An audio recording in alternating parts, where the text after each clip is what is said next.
session, we started with Saffron, the crystal snail that Saffron had been embedded in, along with Johnny Seven, and some memories of Sat-Rap 78, 68, 88. 52? 88. There we go. Sat-Rap 88 got inserted into this computer system inside these caves that was being used by these cybernetic prairie dog people. And we were going to try to bring Saffron back into this spare set of body parts for these cybernetic prairie dogs. There was a bit of a personality struggle between Saffron and Johnny Seven to see who kind of came out dominant, because their brain juice kind of got sloshed together a little bit in the crystal snail, which Saffron basically won, which means there's a little bit of Johnny Seven lingering around, but it's mostly Saffron.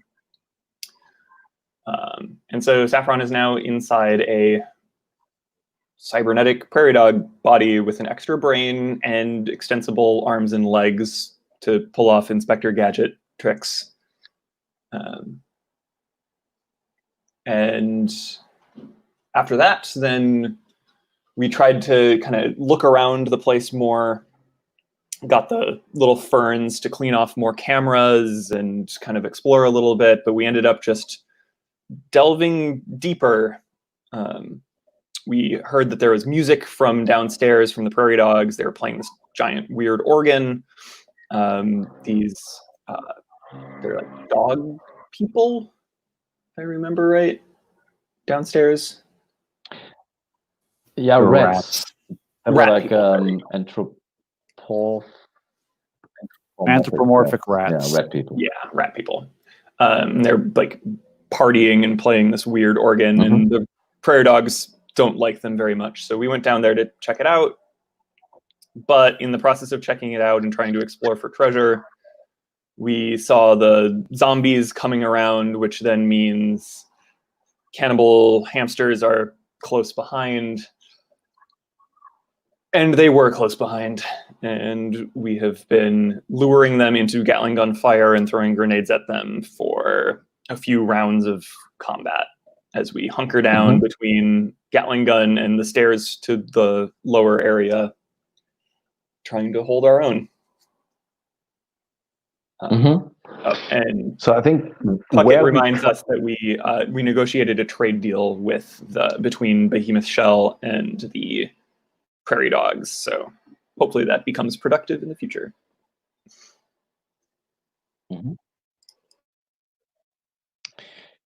So the moment we cut it, I think the situation is as follows. All of you are in the first cave, the cave where there was the tunnel to the autophag. The Gatling gun is inside the cave, next to the tunnel that leads to the entrance. And then on the opposite side, there's a staircase going down.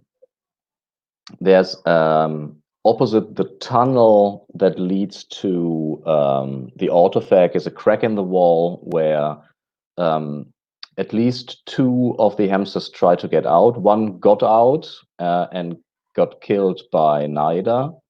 And another one tried to get out but was blown back by an explosion of one of these bone splinter grenades.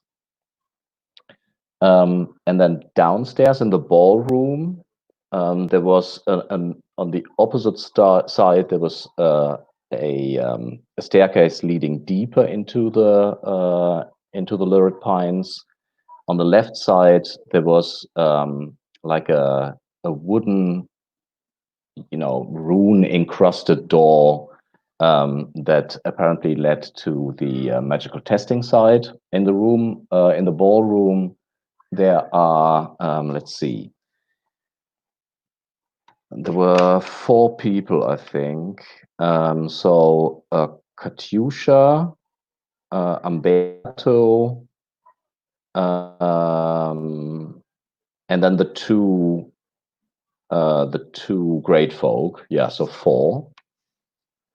And then upstairs is the 3 of you. And I think that Will is probably coming from the entrance.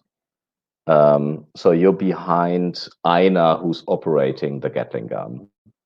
And then you all heard from downstairs that there was trouble approaching.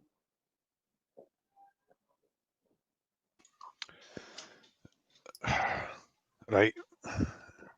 So they're running. I can hear these guys making their fighting retreat back up the stairs, I imagine, towards where we are. Is that right? They should be. Yeah. Hopefully. I Yeah, mean, we this don't is know where what has going on.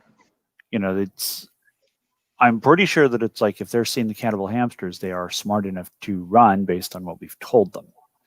So they should be coming up the stairs and clearing the staircase so that Ina can hose it down with Gatling cannon fire if necessary. All right then. Well, So I still have Did a we bit close of off that prairie dog tunnel last time? No. So there's Say it still again? the clock. There's still the clock for the crack in the wall. So more hamsters might come out of that crack. Mm-hmm. Hamish throws a grenade down the tunnel. At us? I do have to say, at this rate, the caravan is going to reimburse me for the grenades. Because we've already gone through a full case of my grenades. Yeah, they have been really useful. Yeah. Well, that's I mean, very fair. should we wait for them to come to us then? That seems like the plan, right? Like No, close the tunnel. close the tunnel. I will throw a grenade down that tunnel to close it.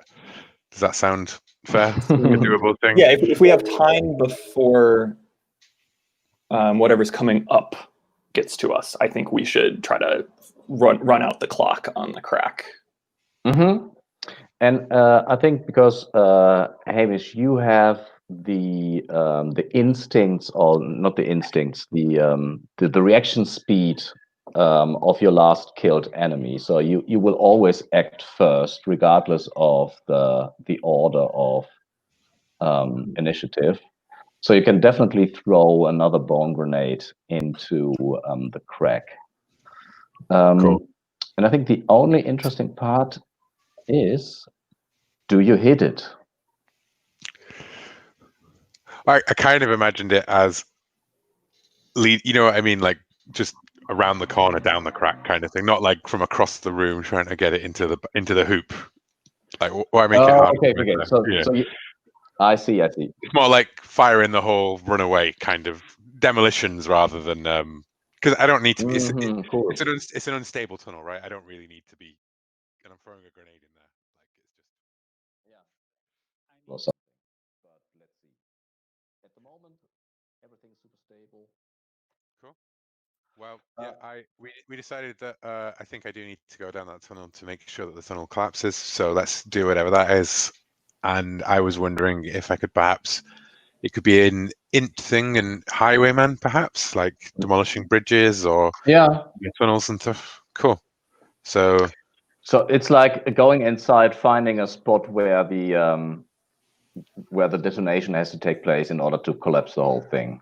Yeah. And I think getting out whole is also part of the role. Yeah, that's the thing I was worried about mainly, to be fair. So D20 advantage because of highwayman, I guess. Yes. And yes. am I trying to roll under or over? You're trying to roll equal or under, and equal is the best. Okay. Oh well, I rolled a 4, so I've passed, but I'll roll advantage to see if I get the best. A 3, 4 and a 3. So, do you have any kind of light source with you? Yes, I do. I have a ultra ray lamp. So when you enter the tunnel, there's a corpse blocking the tunnel, so you have to climb over it, and it's it's this really narrow like crack in the rock. Yeah. And if you shine your light inside, you can you can see someone moving away from the cone of light.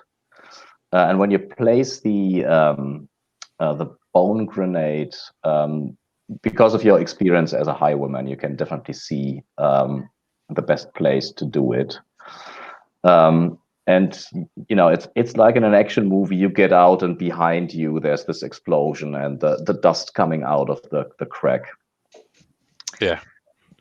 From downstairs, you can hear the muffled shot of a musket, and you can also hear Umberto screaming. He seems to be. No, he's the best. He's not screaming in like a death pain or something. He's more like he's definitely in some kind of infight. So what is the rest doing?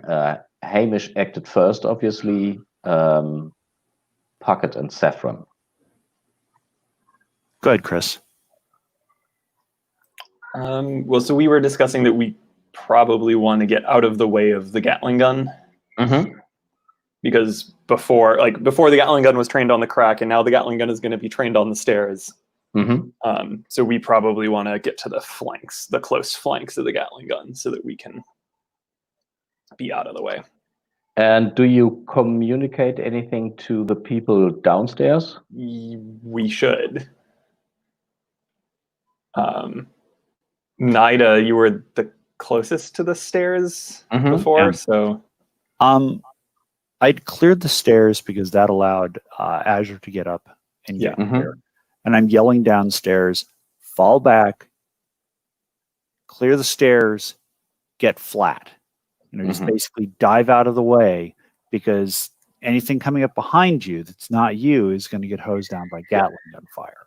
And I am moving to take up a firing position behind Ina, so that I've cleared her field of fire, which is basically going to be like, from what you've said, basically a 90-degree field of fire from the tunnel that the hamsters are coming out of, like turning left to the staircase down that leads deeper down. So I'm going to be setting up basically where she can fire over me, and I can still be aiming and have that 90-degree field of fire. But right now, my concern is the staircase, so I'm mostly aimed at that. I think logically the staircase is probably in the dark at the moment. And I think, let's see, I think I make just like a die of fate for what's happening downstairs, rather than playing with myself, so to speak, with having a fight. So let's do just a D6. And I do a D6 for everyone. 1, 2, 3 is a failure. 4 to 5 is some kind of complication, and a 6 is they just get out unscathed. So let's start with the 2 great folk. Oh wow, one of them is dead. Both of them actually. 1 and a 2, and then 1 is for Katyusha. She gets out, but there's a problem, and then 1 for Umberto. Yes, Umberto, the hero, gets a 5. So, so Katyusha and Umberto both have complications in getting upstairs. Okay. Yes. And I think what it is, I'm playing Blades lately, so I'm inflicting harm on them, I think. The harm of the zombies is a D6 minus 2. Oh wow. The first one, this Katyusha gets a 4. Let's see. And Katyusha is level 2. Hold on a second. And I haven't even rolled her HP. So 4. She has, wow, she is 11.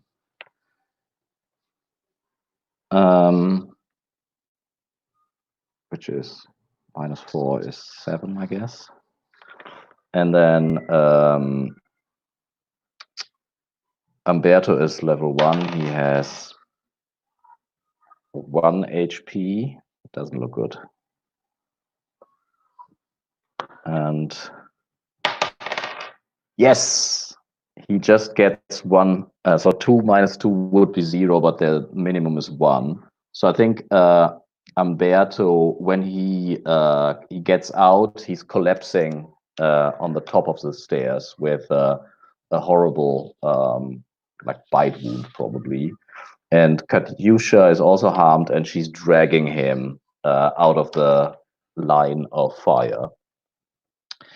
Can we toss a torch over by the staircase so we've got some illumination there? Yes.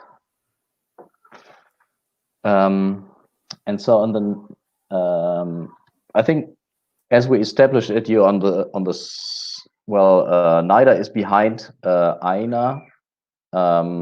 Hamish is probably closer to the staircase. Is that fair to say? Or did you fall back behind the Gatling gun? Oh, I mean, I threw that grenade down there and I ran back to the safest point in the room. Oh, okay, cool. And Saffron, the same thing? I think I'm like next to the Gatling gun with the idea that I can try to blast stuff with my laser eyes if it gets too close for the Gatling gun. You also have grenades. I do have grenades, which are helpful if there's a mob, but I'm still not used to this body, and I'm not going to go like rushing into melee combat. So with the grenade that Hamish threw down the tunnel that the hamsters were coming out of, is that tunnel now collapsed? Yeah, that tunnel is collapsed, so you don't really have to worry about anyone coming from that direction, from the left. Okay. And I'm assuming that killed the hamster that was unconscious that Ajax knocked out? Yeah, the one, the corpse that was in the at the entrance is now actually a corpse. Okay. And so with the torch that Nida probably threw, you can now see that like there's this flickering light, and from the tunnel, from the staircase emerge the first of this weirdly bluish glowing bloated corpses that stumble into the cave. The first? How many are there? Well, Katyusha, who is actually in the line of fire at the moment, dragging Umberto towards you. She shouts over her shoulder. Let's see. It's at least half a dozen. Screw this. I'm chucking a grenade at the stairs. There's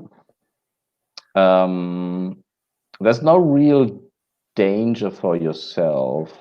I guess the question is more, do you hit the zombies?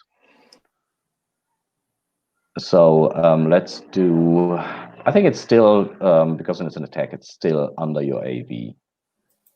Alrighty. And let's see. AV is. Hang on here. AV is 11. Roll d20. That's 5. Nice. And I think the way you so you're chucking the hand grenade down the stairs actually, or is it more your goal to blast the first of the wave, so to speak? I'm chucking it at the stairs in the thought that it's going to blow up. It's going to frag pretty much everything in the general vicinity. I mean, that's the nice thing about explosions. They're non-specific. They Well- don't have somebody's name on them. They just say to whom it may concern. That's true. Well, the bone grenades, they do 3d6. 3d6 like in the direct vicinity, and then it's 2d6 and d6. Okay. So let's just say I'm like trying to throw it at the one that's at the top of the stairs. Like, Mhm. and if the grenade bounces down the stairs a little bit, I'm not going to be upset. Mhm. All right, cool. So roll your damage. So 3d6. That is a 10 after the die readjusted from 5 to 2. Obvious. It's always down. I don't know why. Okay, so this is you can see that the first corpse is exploding, and when it explodes, there's it's almost like the bluish glowing thing ignites a little bit and illuminates the surrounding, and you can see that it's almost like a chain reaction. The one behind it explodes as well, and then there's a third one emerging. Does the goop that comes out of them continue to illuminate the area? Is it phosphorescent? Yeah, it's like it forms puddles that illuminate. It's not like really super bright, but it does illuminate a little bit. And then does the grenade do any damage to the third one? It does. It does. So the question is really not. We can a little bit fast forward because you have, you just unload the Gatling gun into the corpses that stumble into the cave, and at the end of the scene, there will be this pool of bluish goo, and 8 of them will be dead. So what do you do? Medical care for Umberto and Kayusha. Mm-hmm. Why don't we just right? Why don't we cut our losses, guys? Let's get through that door. Umberto, they get the guys to take them back down to the van, and we get down there while they're on the back foot, and maybe we can just in and out. What do you reckon? For quick, and there's no more visible from the bottom of the stairs. Mm-hmm. Yeah, you also you can still smell that there's this lingering smell of the cannibal hamsters under a very pungent stench of the rats. So there might be someone down there. Yeah. I can do scouting / lookout. That's probably what I'm best at for if we're trying to pull this off. Yeah. I want to check the corpses of the cannibal hamsters that died in the cave, that died in the tunnel, to see if there's anything valuable on them. And then I'm curious, this glowing bioluminescent goop that came out of the zombies, is that of any value? It could be valuable to an alchemist. The only one that you know is obviously Shiver Herbert from the milk bar. So if you scoop up some of the goo, it might be valuable. I mean, I have an empty crate from the grenades. How much of the goop can I fit in the crate? In the crate, I mean, it's a liquid. You would have to. That's a good point. I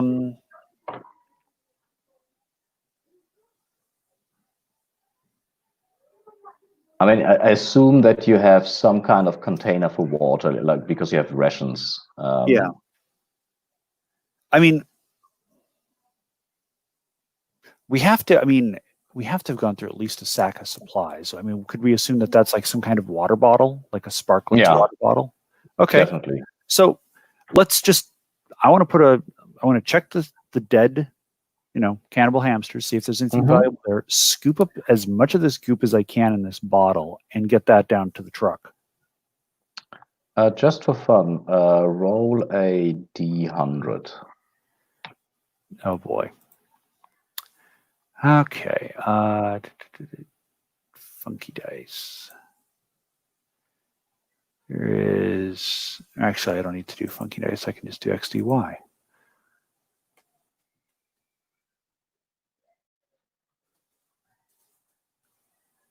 $32. 32. I'm not even sure what it is. What is gourd? Gourd. Is that like a vegetable? That's it's like kind of a pumpkin, or it's like a hard-shelled vegetable that can store that basically lasts quite a while because of the hard shell. Yeah. You can like dry them out. You can cut holes in them and turn it into like candles. You can carry things. You can use them for musical instruments. Yeah, there's a phrase, out of your gourd, which means off your head, Yeah. So this hamster had obviously like a gourd fetish. So it is carved. It has actual teeth, like hamster teeth, inserted into the mouth of the gourd. Did it make itself a doll? Did it make itself a Wilson? It looks like a sinister doll. Well, I'm not Actually, sure whether to be sad for it or happy that I've got this thing, or maybe unhappy. I don't know. But it sounds like it was trying to make itself a friend. maybe. And so two things. Saffron, you wanted to check out the ballroom. And then there's also the problem of Umberto, who is at the moment bleeding out if he doesn't get medical attention. Oh, I was gonna. I thought we'd already done that. Yeah, I was just saying that, like, can we just get our other guys to just take the wounded NPCs to safety, and we'll push on through the cave. Yeah. Check this out and like save them by just removing, the other NPCs, the people we paid to come here, kind of stuff. The thing is that La Katyusha will be fine, but Umberto is actually at 0 HP, so he needs like direct medical attention. I'll give him a healing lotion. Yeah, I was going to say we have some healing lotion. Healing lotion, which would Cool. be the quickest. I've got a healing lotion. So yeah, hand one to Katyusha, and she can rub it all over him. Nice. Make sure you take care of him. He's the best. I know. I get the feeling that this right here is probably the best thing that's ever happened to Umberto. Yeah,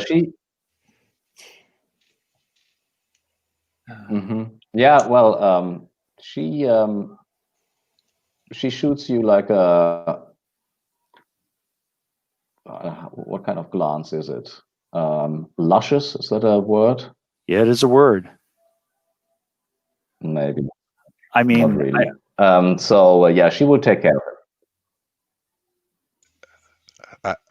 Luscious look would be like like something quite romantic. I would have thought, like there's something going on between, like kind of like, oh boy, I get to get my hands all over Umberto. That's exactly. That's lascivious. Okay. That's close. Yeah, very close. Okay. And so I guess Saffron down into the tunnel then, right? Like, yes. Yeah, I want to see whether there are more hamsters and zombies, or I guess not see, because it would be more hear, smell. Yeah, hear and smell. Why don't you make a wisdom check with advantage? All right. Because of your prairie. Yes. My dog powers. That is a 7. Nice. Success. So, I mean, the room is still illuminated as well. So maybe first what you see. So what you see is there's this ballroom. There's the chandeliers. In one corner is the gigantic organ. Then there's the dance floor, and there's like wicker chairs and furniture that the rats probably made themselves. You know, to the sides of the room. And then you do smell that there's one hamster hiding behind these the furniture, and it's on your right side, so opposite the door to the magic-tastic side. Okay. I'll try to like kind of sneak my way back up the steps a little bit. Mm-hmm. I'm kind of assuming that it hasn't like noticed me and is like trying to go after me, or Yeah, I think it's hiding, so it is staying put. Yeah, I think that is part of the role, that you're really sneaky about it. And so when I get back up to the top of the stairs, I think I just tell the others, I'm like, there's one hamster. Otherwise, coast is clear. If we act fast, we can probably get back behind the door, check it out, and get back up. Maybe we want to tell the, get the Gatling gun back to the caravan and be ready to book it if we're come out on the run. Aye. Let's do it. Maybe.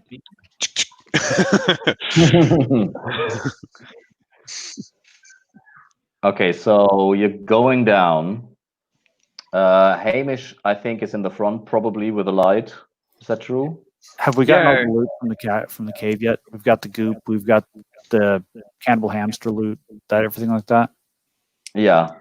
Okay. Yeah, you filled the bottle with the goo. You got the fetish. Yeah. Katyusha and Umberto are at the car. Okay. The and then Ina and Katyusha are getting the Gatling gun and everything else back to the vehicle. Yeah.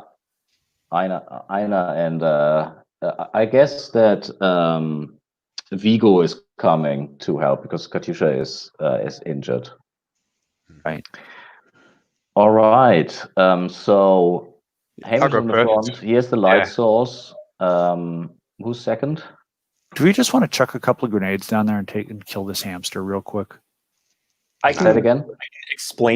I can explain to the two of you exactly where the hamster is if you want to try to catch it by surprise. Like if you want to go down the stairs, peek around the corner, and go like grenade. Sure, we can do. I was just going to solve our problems with our guns rather than our grenades. And like, if there's one of them, there's three of us. Yeah, but I'd rather just grenade the shit out of it. Cool, grenade the shit out of it. Executive decision. You know what I mean? Like, we go down this, and then Nida puts out her hand and just pulls out another grenade. Like, grenades are basically throwing money at the problem, and we have money. Mm-hmm. Let's do it. Because those things are motherfuckers. I do not want to deal with it if we don't have to. Mm-hmm.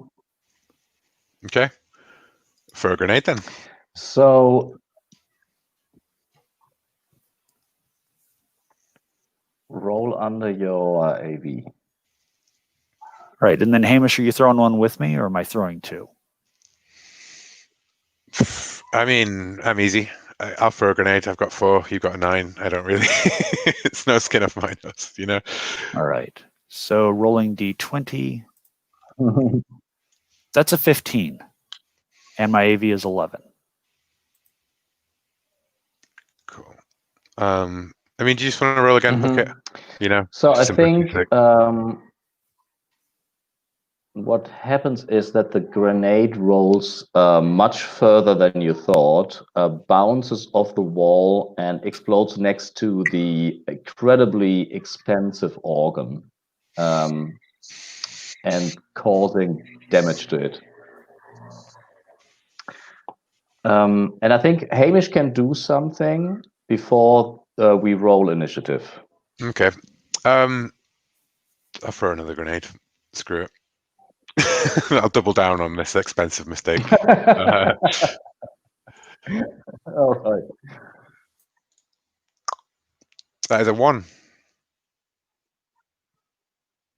That is a success. So roll your damage.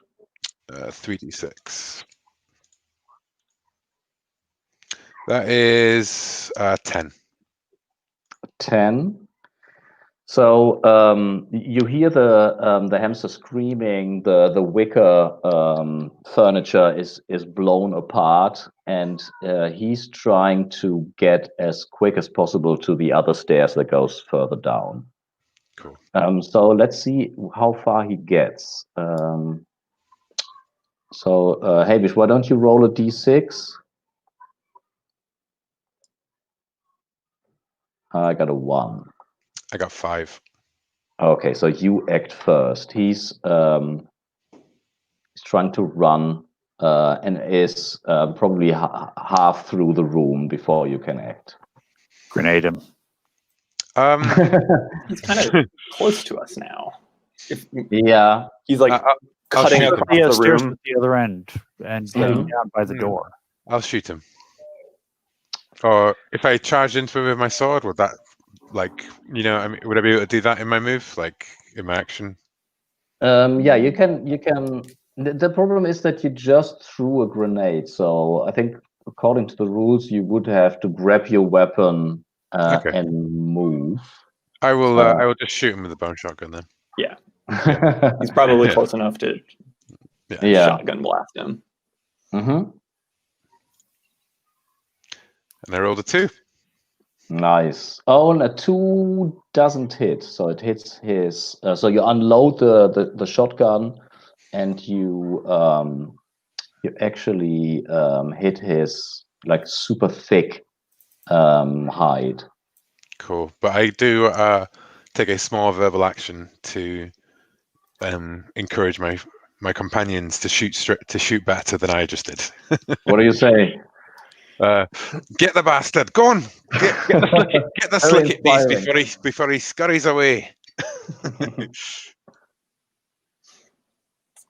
Yeah, I open my eyes really wide and try to blast him with some laser.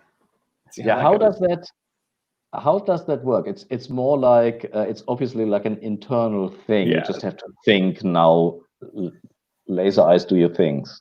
I think it's like click, click. Okay, so something turns in the eyes. Probably. Yes, or or maybe it's different every time, and it's really confusing. Mm-hmm. You also need to get used to it, obviously. Yeah. Last roll. Okay. Well, either way.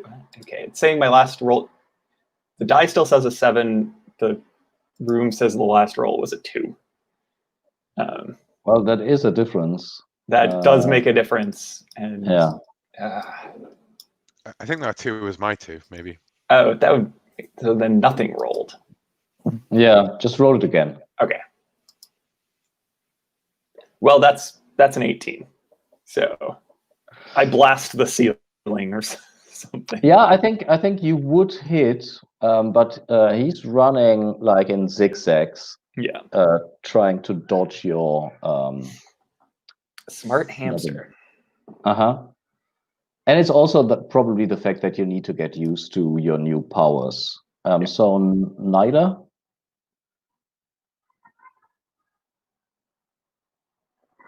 I sigh. Pull a grenade off of my bandolier. Pull the pin with my teeth and chuck it.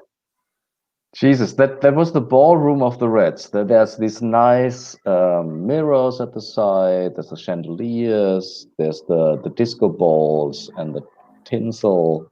And that's a 14, so more of it's destroyed. Definitely. Yeah, I think that two of the really beautiful silver framed windows just explode. While so it's the next round.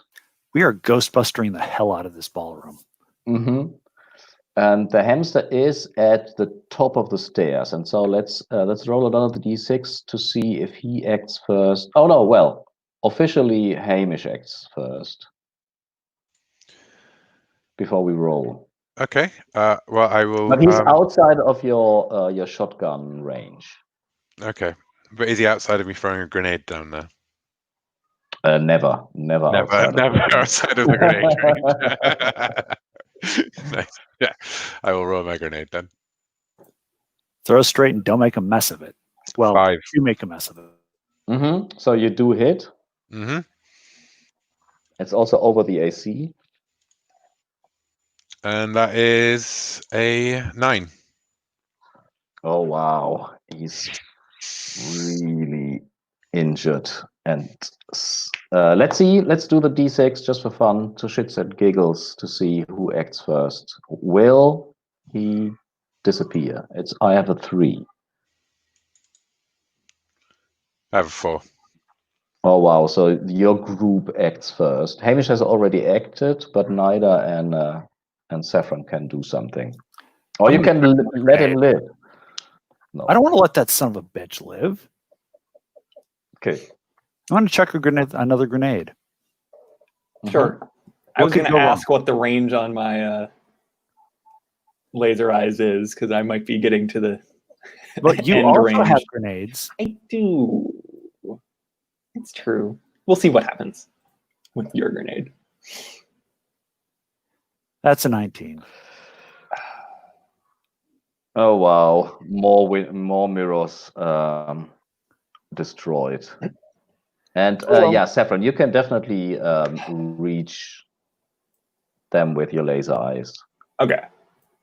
Then I'll just default to laser eyes. I think in the moment.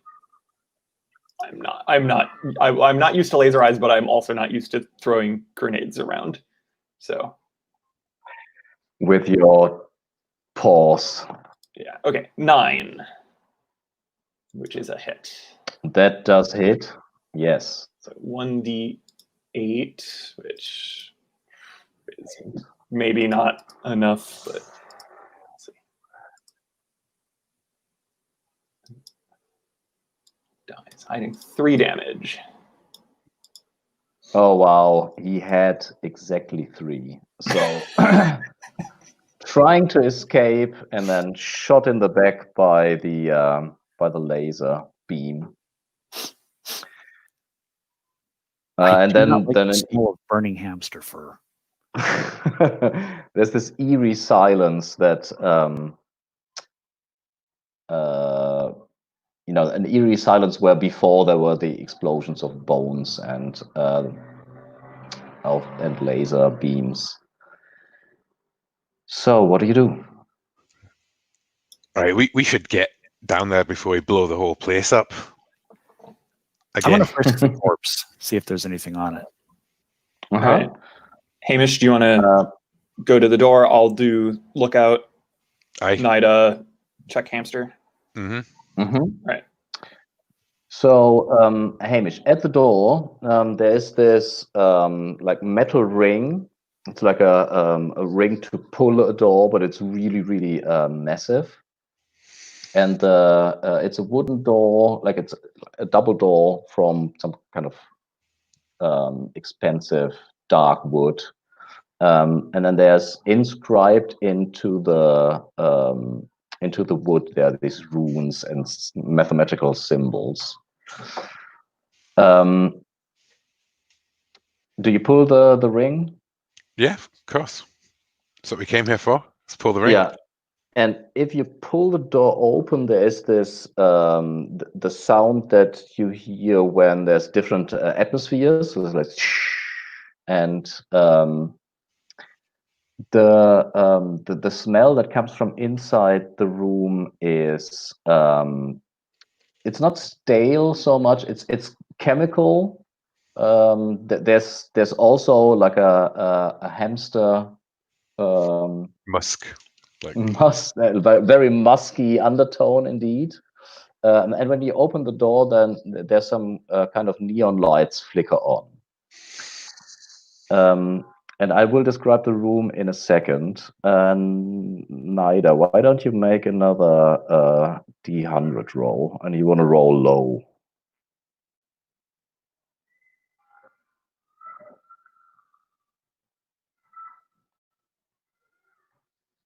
God damn it. You said roll low and I get an 81.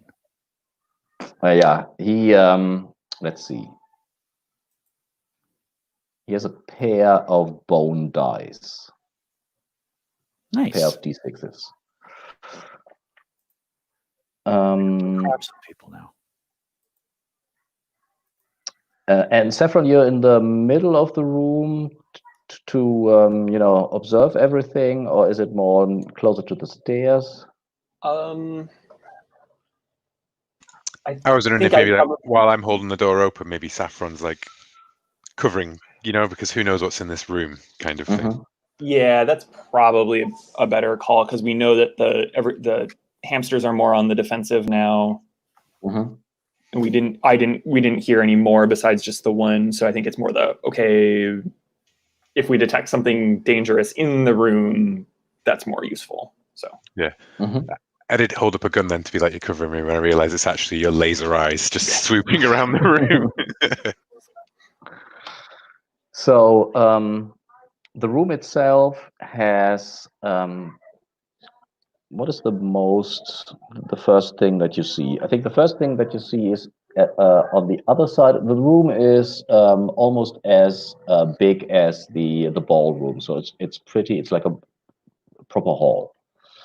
And at the end of the hall, you can see it's like two hooks, and from the hooks hangs what looks like. Do you know this old-fashioned like diver suits from the 1900s? So they're really, really massive. There's this round visor with metal frames. So these two things hang there. You hope that it's suits and not some kind of golems. Then there is the other thing that you see. There's like a flickering. It's almost like it's like a tube. It is maybe like 3 meters in diameter, and it goes from the floor to the ceiling. And then there's a similar ring in the floor that has the same diameter, but there's no flickering light.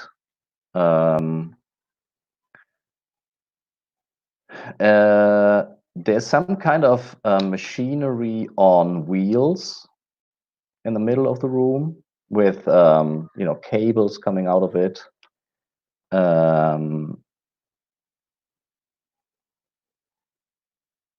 And I think that's about it. So there's like a limbics. I think that's how you call it. This big for Glass. brewing stuff. Yeah.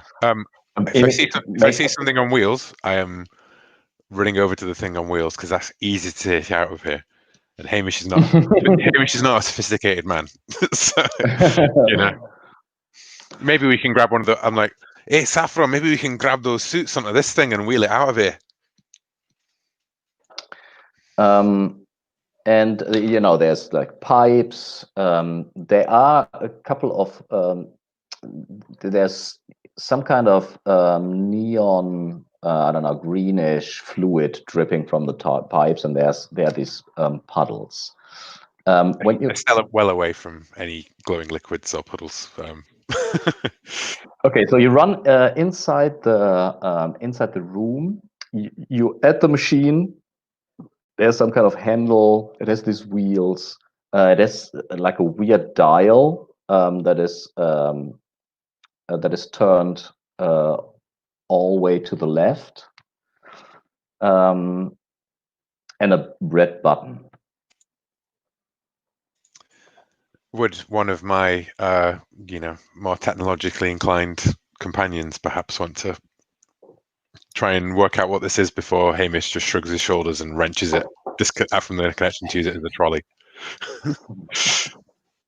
I mean, Saffron will look at this like I was gonna oh no, it is over. I was gonna say over your shoulder, but I'm small. But no, it is over your shoulder because Saffron just goes and like peeks over your shoulder, like Awesome. what is it? And tries to take a look at this thing. Mm-hmm. I mean, you're a machine human. Let's see. Does the I interface? could interface with it if it's. Yeah. It doesn't seem to be a computer. Yeah, it's more like a control panel kind of thing. It definitely hums a little bit, so it is working, whatever it is. Yeah, you get it's some kind of machine. I think you would have to study it a bit more carefully to really understand what it's doing. I guess in the meantime, Nida, are you still at the stairs? I want to chuck a torch down the stairs just to see if there's anything down there that I can see. So we've got and just in case anything starts coming up, but we've got a little bit better line of sight on it. Yeah, from where you stand, there is like the musky smell that Hamish smelled is so much more intense. It's a really horrible stench, and it's a mixture of wet fur, like dried blood, and I don't know, wet straw or something. Hamish, Saffron, you might want to do whatever you're doing in there pretty quick. I think their nest is down here.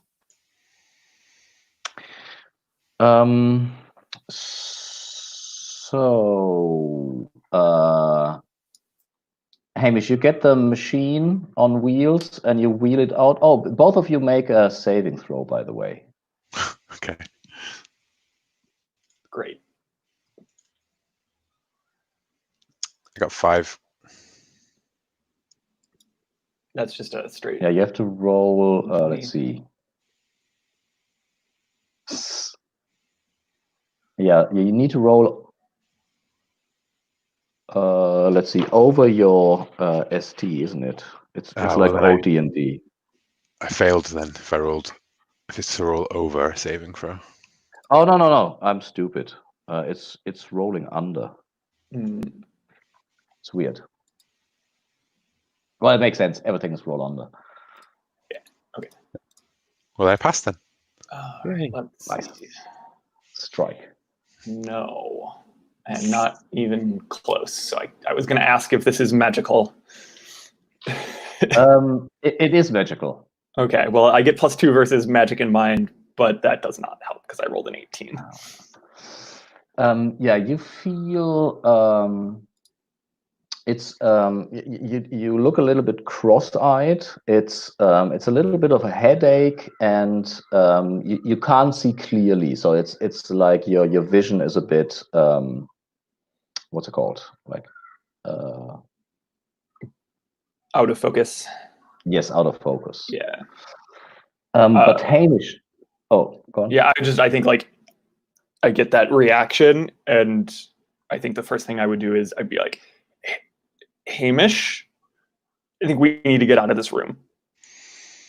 All right, well, help me pull it then. Come on. Like sooner. Yeah, it'll move sooner when you pull it with me, lad. Come on. Okay. So Hamish, while you're pulling the machine, so I assume that you're pulling it like backwards. Yeah. you can see that there's like a stone tablet in this first ring in the floor. And you can see the weirdest thing in the other ring that has the force fields, which well, it looks like a fractal blade. And you tell me how a fractal blade looks like. Like a fractal sword. Mm-hmm. Oh man. It looks like a thing I want. Yeah, well, I don't think I can possibly describe a fractal blade any better than anyone's internal imagination could do. Okay, Cool. I think but, we all have an idea how a fractal blade looks like. Yeah, exactly. Yeah, because it's like flickering and moving and everything, isn't it? So like how? Yeah.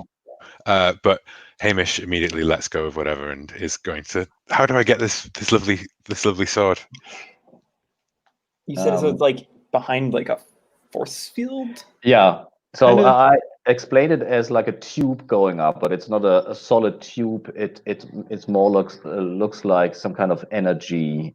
You said there was a dial on the machine that we've got, right? Yeah. I turn the dial down.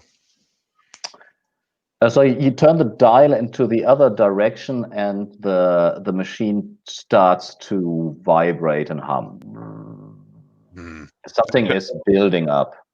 I turn it back the other way. There's also the red button on it. And then there was the other ring with the stone tablet. Yeah, and the suits as well are in here. And the two suits. Saffron. I mean, not Saffron. Nida, stop poking around in Hamster's pockets and go on, let's grab this stuff. I just roll a d6 for random encounters. Okay. Just saying. Time passes. Yeah, I would like to focus on trying to get that sword because it sounds amazing. Obviously, I don't.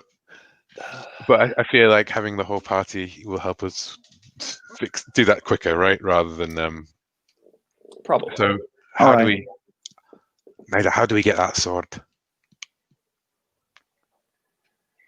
Okay, run me through the fractal sword again. How does it look like, or what is it preventing us from getting this sword? A force field is around it. Yeah, there's like a round force field, and there's so if you look at the force field, there's like this ring in the floor, and it seems to be like some kind of I don't know, silver inlaid ring. The same is on the ceiling, and there's this bluish force field that runs from the floor to the ceiling. And in the middle of the force field, there's some kind of pedestal, and on the pedestal, probably elevating, is the fractal blade. Suspended in a pale blue light, kind of. Are there any runes on the rings? Say it again. Are there any runes on the rings? Like you said, there's a silver ring on the floor, and in the ceiling, there's a cone that runs between the floor, the ring on the floor, the ceiling, and the sword is inside it. Are there any runes on the rings? There's no runes. Okay. Grab the tablet. Let's have a look at the tablet. Yeah. Go and take a look at the tablet. What does it say? Do? So it is it says on top. Let's see. I feel like Saffron's gonna have the best chance of understanding it. Yeah, but Saffron can't really focus on. Well, yeah, you can. It's difficult. If I'm like close to it, I can read it. I have to like, focus. I'm moving it backwards and forwards in front of Saffron. My brain is just kind of hurting right now. Yeah, it says astral projection, and you can read it's a stone tablet. It's relatively heavy. It has the whole spell on the two pages of the stone slab, and apparently what it does is your body is put into stasis and your mind or your soul or whatever can leave for 10 feet per level of the caster. And you can also read surface thoughts. Cool. I Right, think well- I'm like, this is unrelated to the sword, but it's also good and we should take it. All right, put it in the bag. These suits. What about these suits? Maybe they're the answer to this thing. Like, what? If the suits aren't. They're able to take one down. Like, Yeah. um, Or the suits protect you from whatever is messing with my brain right now. well, do you want to climb in? It's a little oversized. It's not really meant for prairie dogs. No. Hey, but if we just let you in for a second, then it helps. Then we'll know. Sure. You already have one down, and I'm just like, I'll climb into it while the two of you are futzing with all of this. I open it up and just drop it on top of Saffron. Yeah. You immediately feel better inside Cool. the suit. So you can focus again. You can think again. I think that immediately, like, wave of clarity, I'm like, okay, we have 2 rings. One did not have a force field, one does have a force field. We have a control panel with a dial and a button. Something is making it so that a force field is on one of these rings and not on the other of the rings, and maybe we can switch them. Why not just move the dial over to the other side and hit the red button? We don't know what else happens. That's why. All right. I make a face of consternation. Nida, also make a saving throw, please. Alrighty, rolling 20. Or get in that suit. The other one.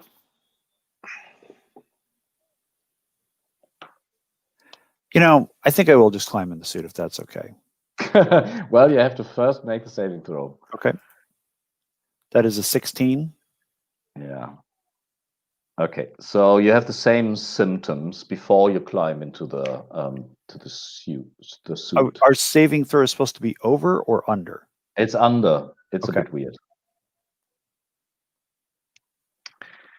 So you get inside the suit? Yeah. And yeah, what are you doing? Neither. What if that force field is what's making you both feel sick? I mean, I feel fine, but like, what if it's making you feel sick and you use this? What about if these suits protect you from it? Maybe you can just go straight through that force field wearing the suit. What do you reckon? Give it a go, right? Maybe.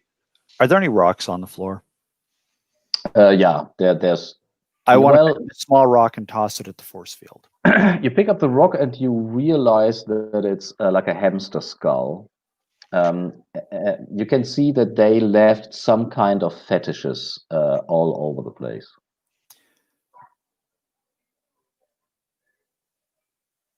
You can still throw it. Yeah, throw the hamster skull. Yeah, I'm going to toss a hamster skull at this force field. Yeah, you throw it at the force field and it disintegrates. Right. All right. Brilliant guess, Hamish. Well, that's a rock. All right, Saffron. Sorry, 1 second. Let me just grab the suit. I want to put, because Saffron's not in the suit, right? Like it's dangling. Like the sleeves are sort of dangling down and everything, right? Yeah. I'd like to just tap the force field with like the empty sleeve of the because like obviously Nida doing it with her hand in the suit is a bad idea, but test the suit's material another way, right? Like. So when you approach the force field with the sleeve, it starts to singe. Ah, well, screw that then. Damn. All right. Well, Leave the suit. Yeah. All right. Well, then let's press the button then. Does that sound right? Yeah. I think I just start like dragging the suit out the door.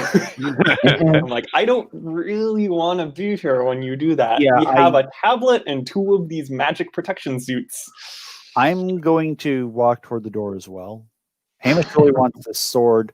The sword looks cool, but I do so want this sword, but do I want it enough to?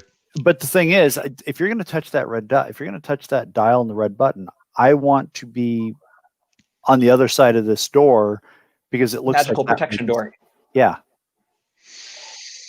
I tell you what, wait. I put on the suit. You guys go outside. I'll turn on the device. Yeah, sound like a good plan. Saffron, how far do your limbs extend? I don't know if I want to sacrifice a limb for this. No. My thought is, what if you can be on the other side of the door and hit the button? Yeah, I think we're thinking the same thing, but that's still, I mean, it's better. It's better, but I don't think we need my limbs. I think we need a long stick. I don't know that we have a stick that long. Okay. I mean, that's going to be longer than a 10-foot pole. So the cart is on wheels, and we can bring it to the door. Mm-hmm. We don't need long sticks. We need like a sword that can poke through a crack in the door, and then we shove the door closed. Okay, yeah, let's do that. Okay, so you move the machine next to the door. Where's the dial at? We turn it back towards, I think, the thing that was charging up. Where it right? was originally. Originally, So when we came in the room, it was all in one direction. Yes. But now I think we want to... I put it back to that direction. Yeah, so it's still there. Yeah, but we so bring it to the door. I think we want to flip it to the other direction. It starts humming and vibrating. And then with the door open a crack, like press the button and close the door. I think that's the plan. Cool. Shall we? Yeah, everybody's outside, I guess. The door is, almost closed. Hamish, you're trying to reach the button with your sword. Yeah, sure. And we're taking like a 10 minutes break. Shall we take a small break? Yep. Sure, why not? Nice cliffhanger. Yeah. As we're all awkwardly crouched behind Let's the door. say at Like 5 after the hour. All right. So when you turn the dial, the machine starts humming and starts vibrating, and something builds up, and it builds and builds and builds and builds, and then you press the red button. And so there's an explosion on the other side of the door. You can see that there's like a wave going through the room, shaking the door as well that you're behind. But you can also see that this wave strips the force field away from the ring. Run in and grab the sword. Cool. When you grab the sword, it's like the fractal part of it is that the blade, like parts of the blades in these rectangular shapes, what's it called? It pops in and out of existence and runs along the shape of the blade of the sword, and it is you feel your hair stand up. There's like some kind of electrical charge, and you do hear like a whispering in your ears. It's a language that you don't understand.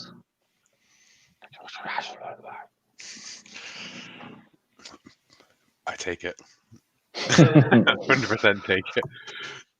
Nice. And you can like the describe the grip and the hilt, because that's the only substantial part, and it give it a like some kind of science fiction spin, maybe. I think it's a bit like power swords in Warhammer, like Mhm. kind of like ornate, sort of like highly refined, like like sort of military officer style kind of swords with like circuitry running up and through the handle, Mhm. but like it's still very thick and robust at the same time, kind of stuff. You know? Awesome. And you can write down the stats. It's fractal blade does D10. It ignores armor, so you don't have to roll over the AC. It decapitates on a crit, and it does double damage against machines, worms, and robots. Artificials. Okay. Yes. Well, that's damn useful. I told you it was worth it. Now let's go. All right, so we're dragging the suits. We've got the tablet. We've got the sword. GTFO time. Aye. I mean, 3 weeks and Lurid Pines is enough, right? Or are we at 4 weeks now? Yeah, this is the fourth. Yeah, this is the fifth, I think. All right. So I think the Lurid Pines is like 3 days away from I thought you said 2. Oh, 2 2? days each way. Mm-hmm. So when you arrive at the behemoth shell, what do you do with the corpses of the 2 great folk? I assume that you take it with them, with you. If we have time and there's no random encounters popping up, I think we will try to do body retrieval and take them back and return them to their families. What about the hireling that we stabbed in the back earlier? Do we also bring that Yes. one back? I think that the wound looks like it could have been done by a mob down there, so yeah, why not? So I think that there's like the families take the 3 bodies of the great folk. And Ephra has also joined you, which is the leader of the prairie dogs. And after the the ceremony when the dead are buried. And how about we not be dicks about this, even though I've been kind of advocating for it, and we pay the families their full wage? Yeah, so would have gotten paid. That will definitely help smooth tensions a little. I think that's great. Don't worry. I'll make sure this money gets to them. And I'm just going to give it directly to the family. Oh no, I'm definitely going to give it to them. I'm just going to live up to the legend of Hamish McRainbow, leader of men and like kind and Robin Hood figure, like making sure that the merry men are done right. Like, okay, and that does bolster your reputation. So the name Hamish McRainbow will definitely be told after you've left in a way that that is an actual hero. Although 3 of our our people died, they died for a good cause. They were brave boys. They went down into that tunnel and they killed 10 score rats each. Hamsters coming out of nowhere. They were fine men, and they'd want you to have this. Okay, so how much did you agree? I think it was double the normal price. And it would have been 60, so it's 120. So we're losing 360 there. We hired 6, so that's 720 off of caravan funds. Is it, or is it from Hamish personal funds? I'll I'll pay the double. I'll pay the extra bit, I guess. Why not? I was going to say, it's The- like you're not going to take the money from the caravan and say that it's yours. Yeah, I really want to. I'm just feeling like Horst wants me to do that, so that actually for me For, to get for the experience. XP. Yeah, Think about the XP. yeah. So like, I think in character the Weasley thing, but mechanically I'll pay for the thing to get the XP. just for the Okay. 3 dead ones, Yeah. but then everything else comes from the caravan. So how much? So should I you're take paying out? 180 because Yeah. it's that's the 3 of them died on the job, so they got paid 60 up front. Yep. Everybody else gets paid on everybody gets paid on the back end, the last half. So you're paying 180. Cool. Paid. Yeah, and maybe to wrap the the behemoth shell up. Oh, Maybe- we've got more to do. Oh, go on. Well, one, I need to talk to what's his name? The alchemist, Shady. Shiver Herbert. Shiver Herbert. Yes. And so yeah, she takes you in. It's after it's after her shift. The milk bar is closed, and she takes you to her private rooms. So what, how does her room reflect the fact that the part of the room, at least, that she leads you to, reflects that she's a dream walker?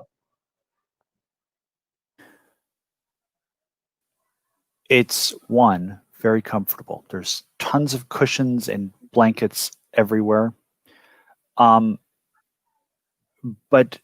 if you look up at the ceiling, you see this giant, almost a spider web made of silk with various fetishes on it, feathers, bits of bone, and so on. It's a very interestingly constructed dream catcher that looks like part of it was done actually by spiders, like they were coached by her hand. Mm-hmm. Cool.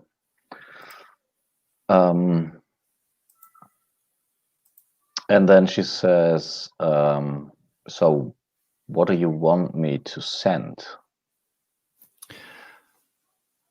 I give her the notes that I've driven up, or that I've written up, that you can find as Midnight in the Deathlands, Mm-hmm. and that includes the Vanishing Voam, the Ashwhite Hellgazers, the Claws that dig graves, the Death that stalks from the underworld, and I would rather become a Voam than a porcelain prince. And yeah, and she obviously has to read it all.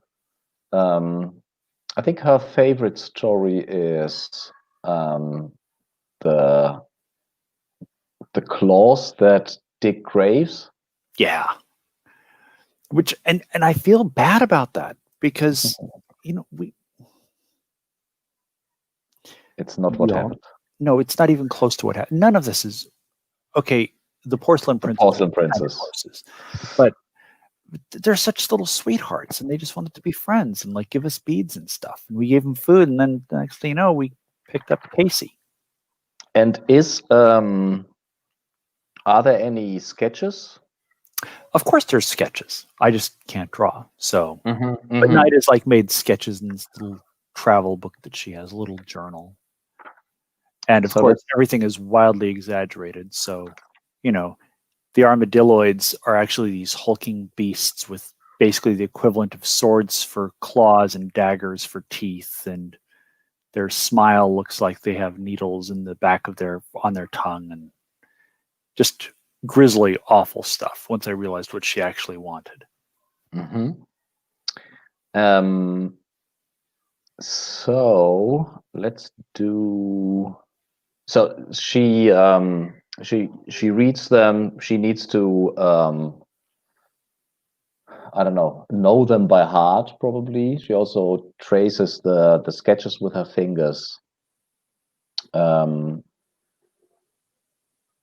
and gets into like a dream state, and you can see her like whispering the stories into the empty room before her.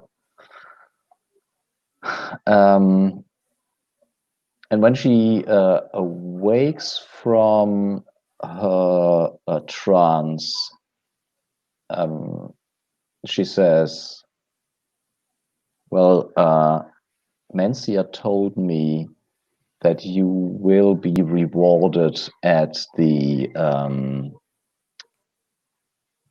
what is it called? Let's see. The fort, isn't it? No, the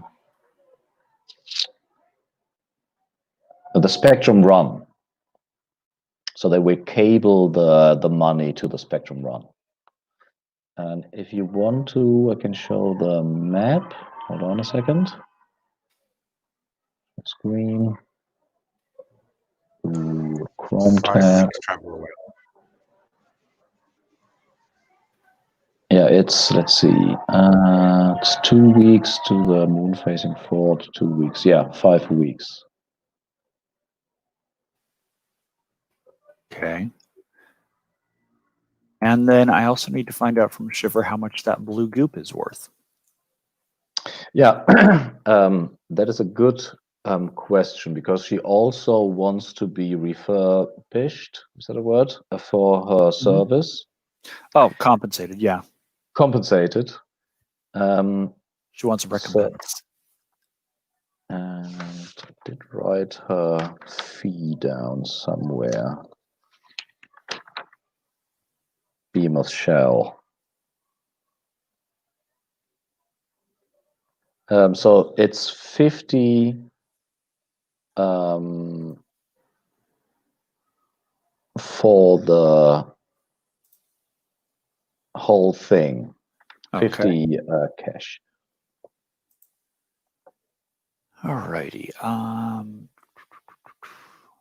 So that takes me down to 1633. All right. And then, so is this hamster gourd fetish worth anything? And then is the blue bloated corpse goop worth anything? Yeah, so the goop, she is interested. She pays you 20 for the slime, because she's into slime. But she doesn't want to have the gourd. She wants it out of her room. Okay. That's interesting. Does she say why? She says that the shaman of the hamsters will be able to see through its eyes and even read your mind, maybe even like influence your dreams. Yeah, I don't want that around me.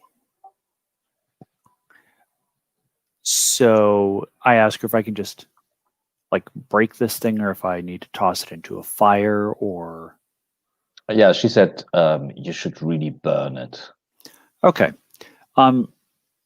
Once I'm just gonna thank her, go outside the behemoth shell, start a small fire in the dirt on the road, and just toss this thing in there. Mm-hmm. And Afra has spoken to the leader of the great folks and returns to the Lurid Pines. And, you know, she says her farewell to Saffron.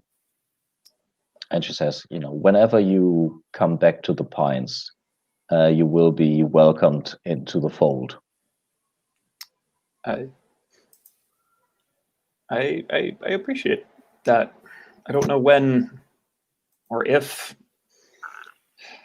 given how things go, I'll be back, but we'll see.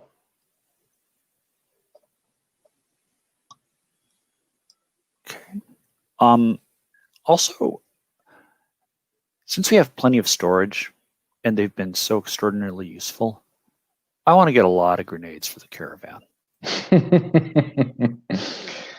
Well, about that, I mean, you probably bought them completely dry. I want to say they can make more of it, but it will take another week for like a crate.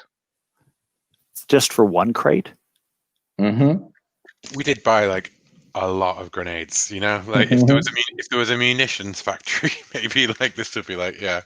But we bought all of whatever this post-apocalyptic place can have, right? Like, Well, let me ask this. Do we want to hang out at the Behemoth Shell for a week, rest up, eat, recuperate, let Saffron get used to the new body, that sort of thing, and be able to leave with another crate of grenades? I tell you what, well, this all depends on one thing, Bucket. Yeah. How drunk Umberto, Hamish can get? no, how will Umberto be well enough to travel with us in a week's time? Yeah, I think Umberto. I mean, you used one of the UV lotion, Mm-hmm. so he's good to go. Cool. Does he want to go? Oh hell yeah! Yeah, we're definitely hiring Umberto for the road. Yeah, that's the. You can hire Umberto for the road. I'll I'm hire not Umberto. hiring a character with 1 hit point. It's only got 1 hit point. But he did so much good. I'm just saying, if you want Umberto to come with us, yeah, that's fine. I'll hire him. I mean, I will still put him as the Operation Human Shield. That's more opportunity to show his initiative and how good he is. And then I know it's unusual. I've already established that it's unusual for Yellowlanders to travel together, but does Katusha want to come with us? Or does Katusha want to stay with the at the Behemoth Shell and become part of the town guard with Beauregard and Ina? Let's roll a die of fate. I don't know. Everything above a 3, she joins you. She does not. She wants to stay at the Behemoth Shell and help the place thrive. She says, that is in keeping. You know, I've just traveled for too long, and having a place that feels like home for the first time since I left the Yellowlands is something I don't want to give up. I understand. Plus, it's not our custom to travel together.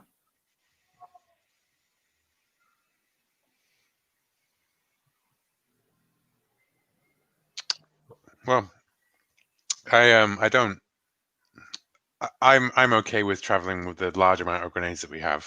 To be perfectly honest with you, but if you want to wait for a week, I don't really have anything to do with it. Well, I guess have we tallied up how much stuff we've got, like the biomancy gear and things? Okay. Let me check. I think it was 30. It was going to be 39 because of the one that got thrown, and 38 because of the one that Bodhi's character decided to start tinkering with to make That's true. stuff. So 38. So we finished, because we were going back because there were 33 more crates we could get plus the 5 we had. I guess I don't really have anything. I'm not saying that there's anything to do with that stuff here, right? But more as in like, should we tally up our loot and then before we head on to the next location? Do we want to get more sacks of marrow beets since it's 3 weeks rations per sack? Sure. All right. How much were the marrow beets per sack? Let's see.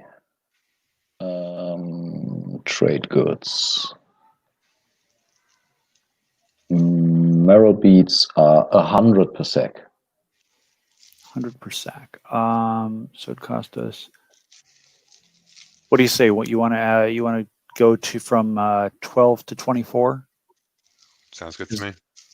Okay, so we'll take another 1,200, so that takes us down to 26048, then up to 24 sacks of marrow beets.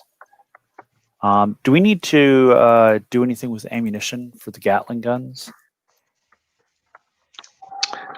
Yeah, I assume that you really unloaded like one of the crates, so you would have to buy ammunition. Okay. How much are crates of Gatling gun ammunition? Let's see.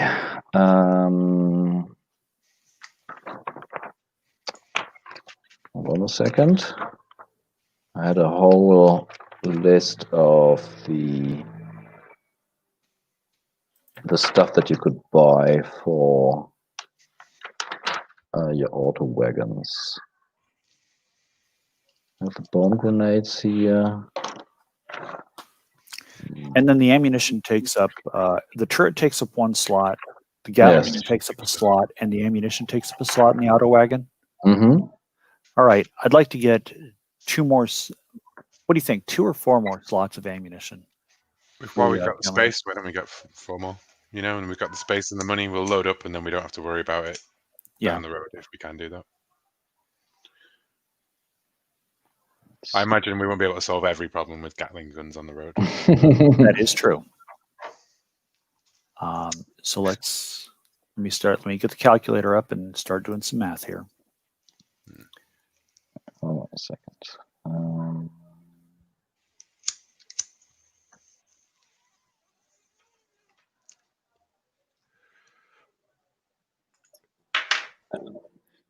Meanwhile, Saffron does not have any money because all of Saffron's money was on their old body that got taken in.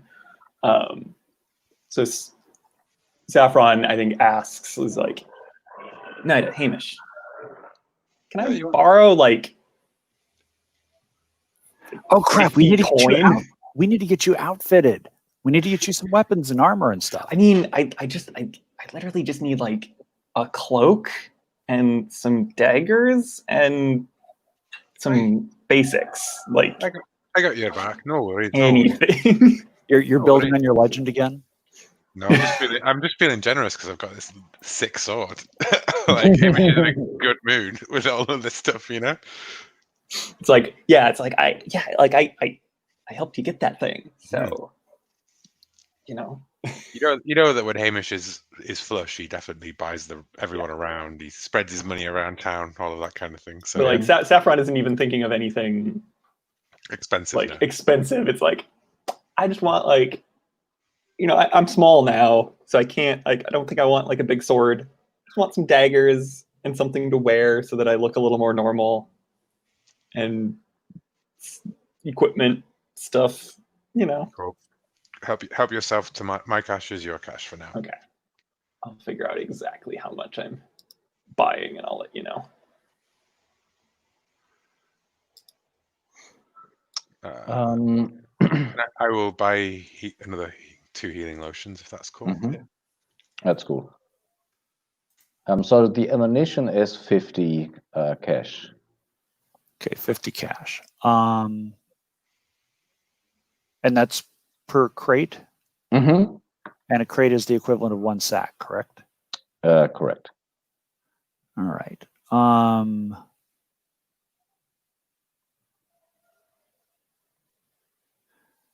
So we've used up 1. We have 1 remaining. Ooh.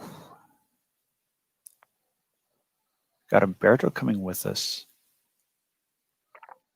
Yeah, he wants the same money that Vigo gets. They both talked, obviously, on the way to the Behemoth show. So he wants 20 per week. 20 per week.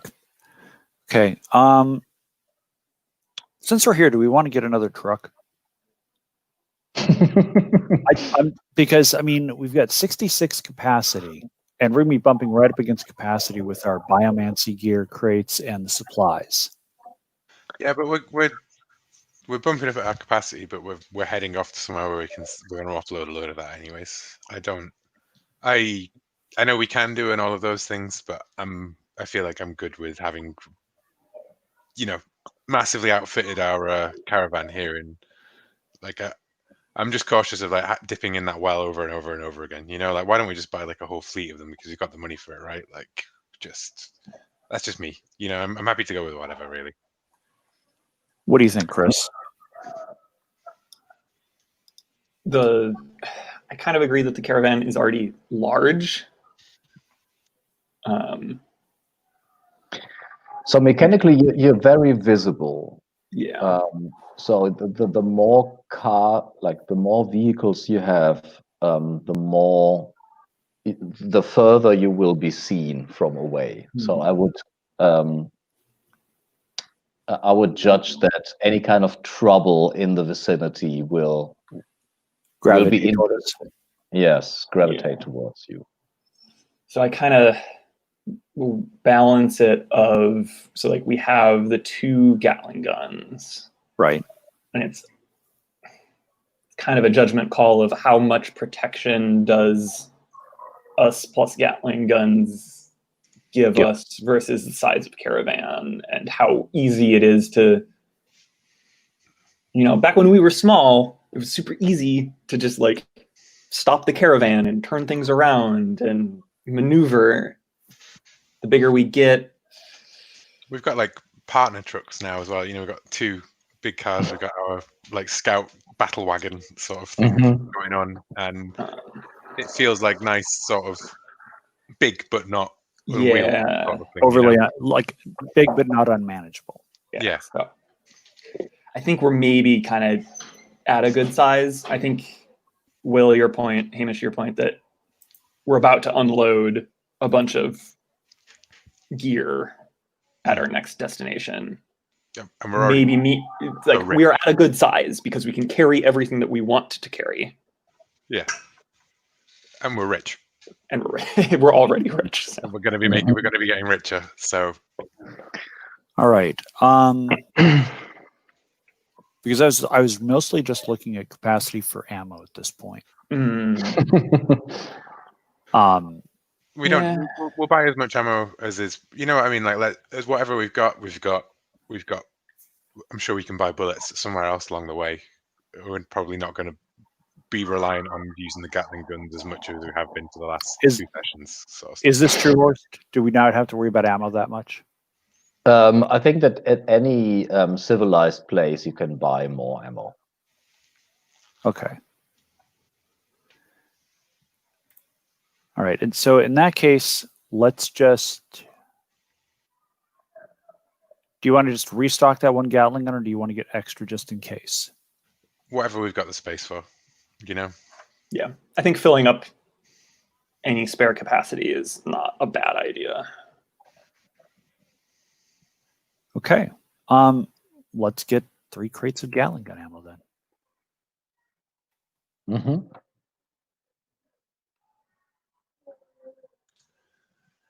And then onwards. Okay, so the way this will look mechanically is we've depleted the 1 from the first Gatling gun, so we'll restock that. We'll have 2 in reserve noted in supplies, and we'll take 150 more off of the cash for the caravan. Does that make sense, Horst? Yeah, definitely. Okay, and that's 150 for that. 25,898.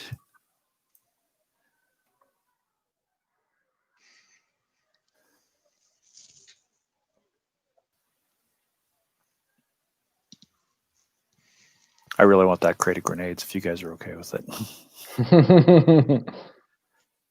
Yeah, let's wait a week for the grenades then. Sure. We'll put in a special order with the grenade smith of who's like, do you know how long it takes me to get these bones? Well, you know, we have to do this by hand. We have bones, but all we have to do is go back to Lurid Pines and get them for you. Well, they do harvest the bones under the behemoth shell. So you don't even have to go that far. But Hamish is completely right. You have to make them by hand. There's no machine that makes the grenades. Does it accelerate the process if we actually help make the grenades? Hamish is spending the whole week drunk. I mean, I'm not assuming that this is teaching us how to make them on the road, because I'm assuming that there's some sort of osteomancy knowledge that we don't have. But I'm just Yeah. asking, does this increase the capacity for like harvesting bones for them and such? I mean, you can definitely every time like you stay somewhere for a week, you can take on jobs, and harvesting like the bones is definitely something you could do. I definitely want to do that. These grenades have been staggeringly useful. And then the rest. So what is Saffron doing? We already know that Hamish gets drunk, spends a lot of time at the milk bar. And you have actually attracted to Hamish like a flock of especially younger great folk who love to listen to your war stories. Nice. Um, They were giant hamsters as big, twice the size of me, and you, and I cut one down, and then I shot another, and then I stood there atop a pile of their dead. yeah, and they look with they listen to you with big eyes. And what is Saffron doing? I think if we have a weakened behemoth shell, Saffron would be kind of figuring out the new cybernetic prairie dog body and maybe seeing if there's anyone in town who like deals in cybernetics and prosthetics and stuff to like talk about it with. So I'm thinking this is maybe kind of like a study artifact action of like the artifact is my new body. Just the goal here being like what has kind of figuring out what has Saffron learned about the body creation and soul embedding process from all of this to nice. Like what's the next step for finding or building a body for Mother that meets like the necessary specifications. Do you also want to look into that astral projection tablet? Memorize that or something? Yeah, you can't do both though. Yeah. Okay. I would say like if you want to research you know the constructing a body or transferring the soul to a new body, that would grant you XP towards your goal that you have to find a useful body for Mother. And we can make like a clock or something, like an and when it's finished, you will be ready to do what you have been sent to do. Yeah. If you research the tablet, you would get the spell. So at the moment, you can use the spell if you read it off the tablet, which is relatively clunky. But if you learn it, you could add it to your miracles. I think for now I'm fine with it being clunky. Because the kinds of situations where I think it would be useful is like we're at camp and we just have the tablet with us. But in the future, it's maybe worth memorizing it, basically. But I'm not in a rush for that. Okay. So I think I'll go ahead and try to make some progress on the mom clock. So let's think together. So I think what is the normal XP for quest things? I can look at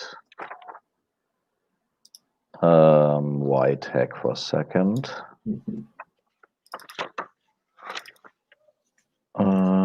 Quest XP.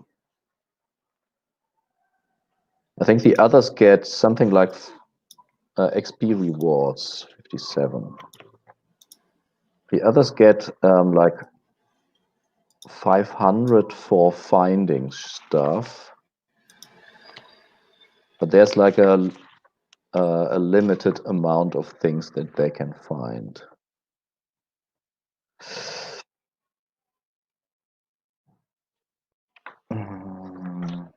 That's not the one I was looking for. Let's see. So I think it makes sense if it's an eight-piece clock, or like four pieces. Four pieces, a 500. I think makes sense. Say that again. So it's a four-piece clock to learn all that has to be learned to transfer a soul. And the only thing that you then actually have to find is a suitable body.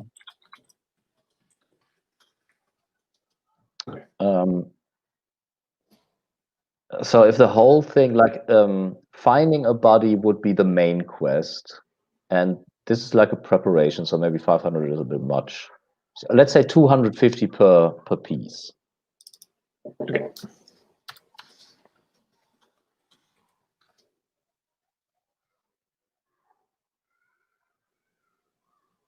And then I need to think what the main quest, how many XP. I will look it up in Whitehack, but this would be like substantially more, obviously. Mm-hmm.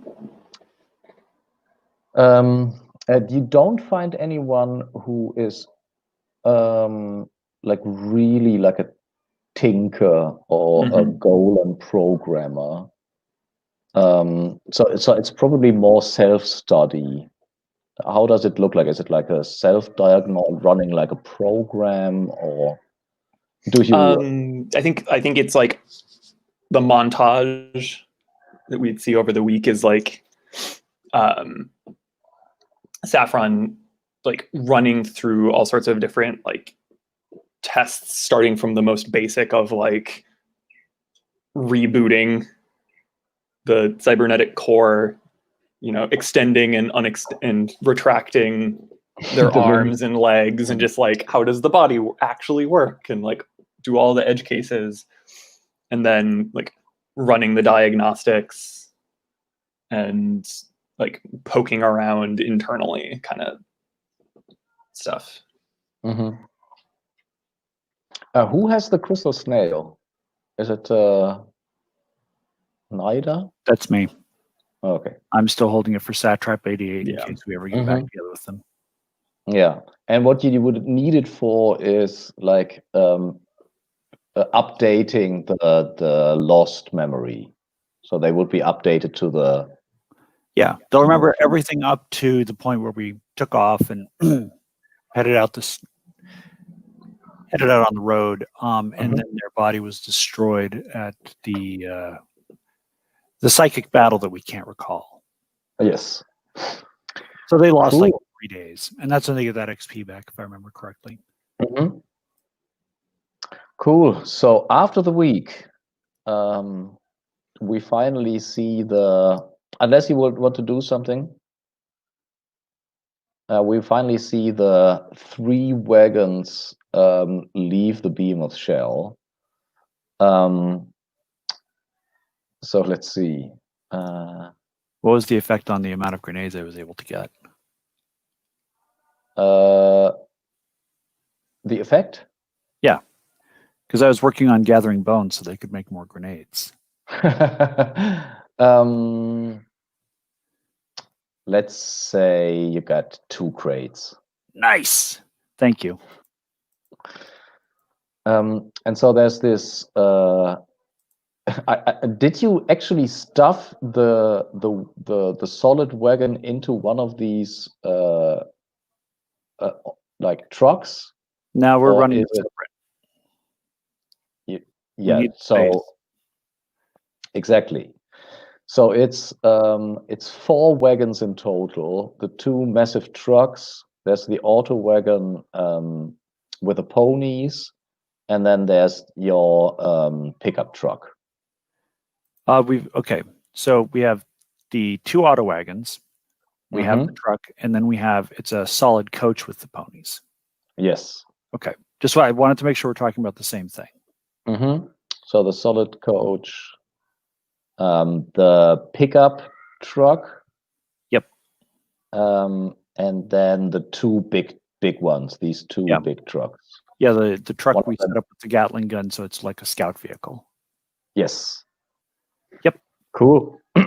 And yeah, I think that Umberto can definitely drive one. Vigo can drive one. And we finally leaving the behemoth shell. Okay, so for the next part of the trip, which is 2 weeks to the moon-facing fort, yeah, it looks like you're traveling a little bit downhill towards the river.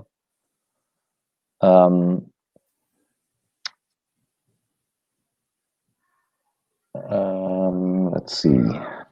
We do need to roll for misfortunes, but there's something special. Let's see. I think you don't roll until you cross the river or something. Fort.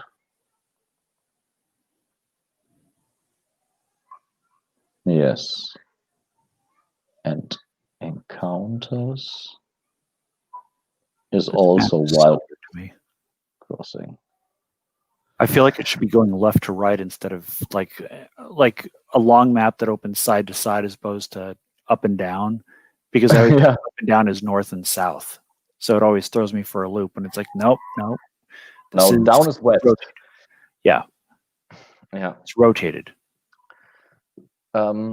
So I think during your journey, you also travel across the point where it's half of the day. It's this ultraviolet, not radiation thing, and the sun actually rises above the this weird violet glow at noon.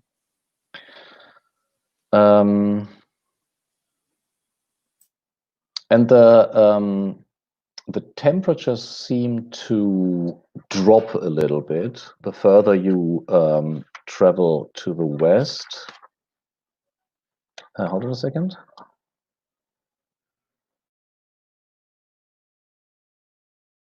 Can we take like a 5 minutes break? I'll be back in 5 minutes. Sure.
Thank you for the fractal sword, Horst. Yeah, I found it on the Strato Metaship Discord, and I thought, like, the name spoke to me, and I thought, well, maybe somebody will enjoy it. Yeah. I was so like, I don't want to die down here, but I really, really want that sword. Yeah. Is it like a two-handed one? Or What do you think? well, I'm not. I don't know what the dice themselves might imply, right? Like in D&D, you know, if it was a D10 or a D12, I'd be like, it's probably two-handed, right? But Yeah. I don't know how that works in this, because there's a wider range of stuff, you know. Yeah. I don't think that it has to be a two-handed necessarily. I think I kind of like it as being a big one-handed one, you know, like a So long sword. you described it as a fractal sword. Can you Mhm. clarify what that means a little bit? Well, so you know, like fractals, like the patterns and the shapes and things like. So it's like The Mandelbrot set and such. yeah, the nano. Yeah, so it's basically like a nanobot sword kind of thing, you know, like shifting and moving and like with an edge that's ill-defined and sort of moves constantly. Okay, so that actually sounds kind of like a quantum sword. Yeah. And I mean, and here's where I'm going with this, and the reason I was asking, because Horst, I think you already know where I'm going. I think it changes based on whether you're using it one-handed or two-handed, Ooh, like Schrodinger's cat. mhm. nice. I like that. It still does the same damage, but yes, I like that. Yeah. Are there shields in White Hack? Yes. Well, So if it's one-handed, yeah, you can use a shield. yeah. We can also retroactively just say that you bought a shield at the Behemoth Shell if you want to. Yeah, sure. What does that do? So let's see. I think a shield just bumps your AC up by 1. And I would also rule that we have the shields may splinter rule, that you can destroy your shield and don't get the damage for one thing. Let's see. Yeah, shield is +1 for the AC. Perfect. Okay, so after the first week of travel, you have to remove the sacks for 2 seconds. provisions. So let's see, there's 3 of us, so remove. Okay, give me a moment here. So I'm removing 1 sack of the marrow beets because it's been a week, so that takes us to 23 of those. And then we have the 3 vehicles, so there's 3 Voyager sacks that go for fuel. And then do we need to the ponies just graze, correct? Okay. Yeah, they graze. All right, so we've got the supplies adjusted. Nice. And then for the second week, we essentially do the same thing, the same amount. When you Go ahead. when you approach the river, I just read the box set, the box text. The expanse of the steppe seems endless. From north to south, the flat land rolls under the sky dome. The slow stars in the vast glitter icy and cold, and voyagers from the four corners approach the moon river with exaggerated care. The great shallows of the moon-facing fort mark the easiest passage between the light grasslands and the dark. Weaker caravans, or those with something to hide, seek other far deadlier crossings. Why moon-facing? Because visitors approach the fort. Because as visitors approach the fort, their mouths go slack and their faces rise to gaze upon the near moon, suspended incongruously above the plain, half concealed by the curve of the world. So when you approach the fort, there's already other caravans waiting to cross the fort. In the middle of the river, there's these old pylons from a bridge that has been fallen, I don't know, centuries ago. But on these pylons in the middle of the river, it's like there's a part of the bridge still exists. It acts as a roof, and then under the road, suspended between these pylons is some kind of it's a building, and you have heard that it's called the Pylon Kral, which is a place where you can rest. It's also like a toll house, so you would have to pay the toll there if you want to. Or you could try to find another way to cross the river. What's the toll? So first of all, when you approach the river, there's two caravans, and I made a random caravan generator. So let's see what is there. Hold on a second, while my super slow computer boots up Word.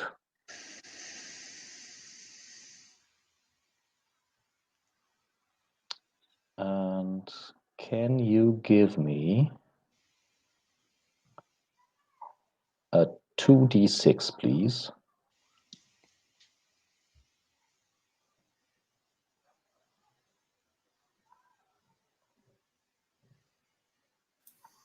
All right.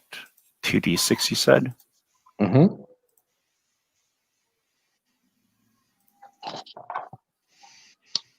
Five. So two separate d6s. Oh, d6 and then d6. Okay. Yeah, 2 and a 3. A 2 and a 3. Ooh, that is interesting, I guess, for Azure. So there's let's see, I roll a d6 for the 4. So there's a group of maybe 20 people on foot, and they're dragging a giant bust on a sled, and the bust is covered by some kind of cloth. That's one group that's standing at the banks of the river. And can you give me 2 d6 again? All right. Does somebody else want to roll this time? You go for it, Chris.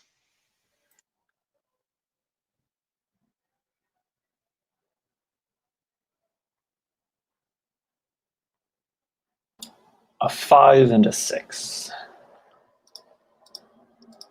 And the second caravan is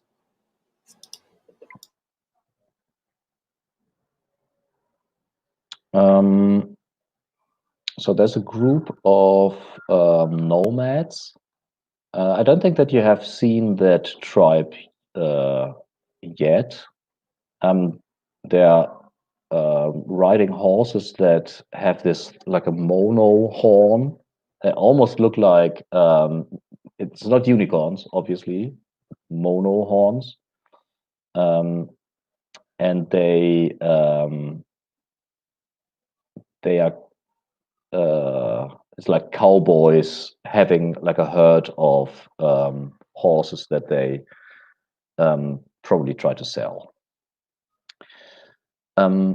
So do you want to now cross the river or find another place? You can talk to the people about the toll if you want to, but you don't know beforehand. I'll ask these horsemen how much the Mhm. toll is. So I don't think that you have met the nomads before. So this tribe, let's see, they all wear some kind of like bronze masks, and they stare at you behind their mask. Their facial expression can't be read. They all have like rifles, laser rifles, and lassos. And one of them says, "What do you want?" All right, pal. Just wondering, how much does it cost across the river? Well, we have a better deal probably. Pay 50 for the whole group. All right. Well, They look at your gigantic caravan. They might charge you a bit more. all right. Well, still good to know. Thanks, pal. Safe travels. Yeah, they don't react. I whistle and come back to the caravan, and I'm like, well, we know they're charging that lot 50, so we can use that to help negotiate. What about the people with the bust? They offering any better? Well, I suppose I have to do. Do I have to do everything? Hamish, you're the most likable among us. That's why. True. All right. Excuse me, Squire. Excuse me. Come running down the road after the Yeah, caravan.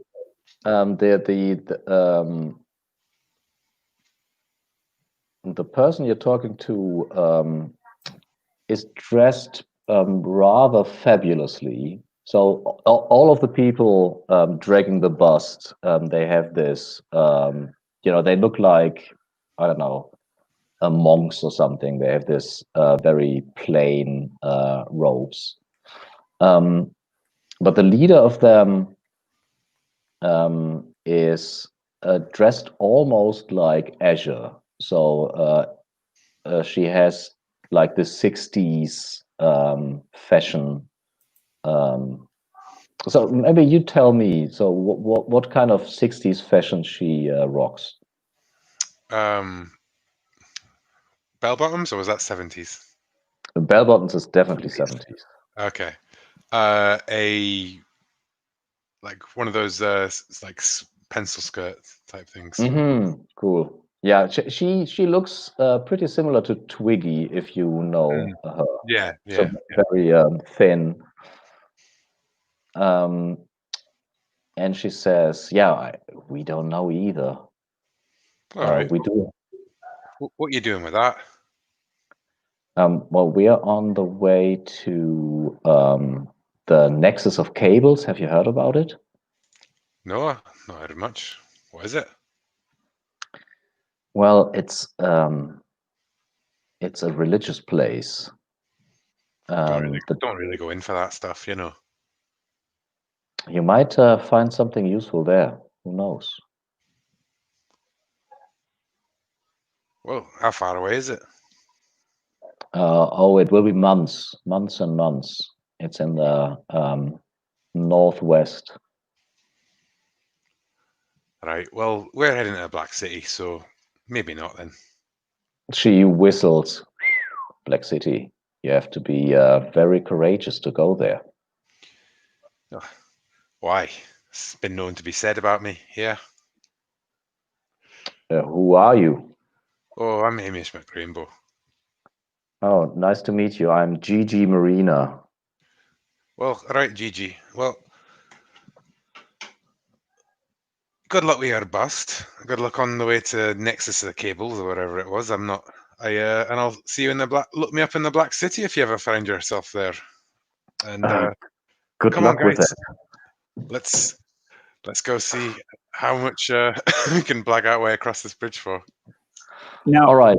Chris actually Okay. asked a good question. Is this where we sell the biomancy gear, or is there like a town on the other side of the river? The biomancy gear, I've written that down. So the moon-facing fort. This is the place. Yeah, you get twice the price. And then I remember you saying because, and this is going back a while because of how long we spent at Lurid Pines. We hit the max roll, and you said something. Was it something about exploding dice where we have to roll again to see if we get more? We did that already. Yeah, we did that. We did that. Okay, so it's just double. Yeah, it's double, not 4 times. Okay. But this right here is where we sell it, correct? Yes, this is where you sell it. Okay. There's another place, the Spectrum Run, where you also get twice the price, But but it's it's illegal. there. Yes. Yeah. Well, in that case, I want to sell it where it's legal instead of getting it seized. Yes. Awesome. So now we roll. So you drive your gigantic trucks and the solid wagon into the fort, and now we roll for misfortunes. So let's say, Chris, can you roll D20? What's your charisma? Not great. I think my charisma is No. The worst of all of us. And let's see. And 7 is -1. So yeah, roll a D20 and subtract 1 from the roll. Fingers crossed. 13. 13. Despite flash storms and dribbling waters, you stay safe and mostly dry. Unclear what the fuss was about. So you cross the river without any problems. You do, I guess that the bigger trucks, they really have to drive slowly, and once or twice, like the gigantic wheels are stuck in the mud, and you have to put the pedal to the metal to get out of it. And then you reach the pylons, and there's the weirdest thing. So there are ropes and baskets and platforms that can carry people up the pylons, and there's also like a gate blocking the fort, so you can't pass without interacting with the toll masters. But there is not a person talking to you, but rather the first door that leads to this building behind it. Well, it has a mouth. It has a mouth engraved in the door. And the door says,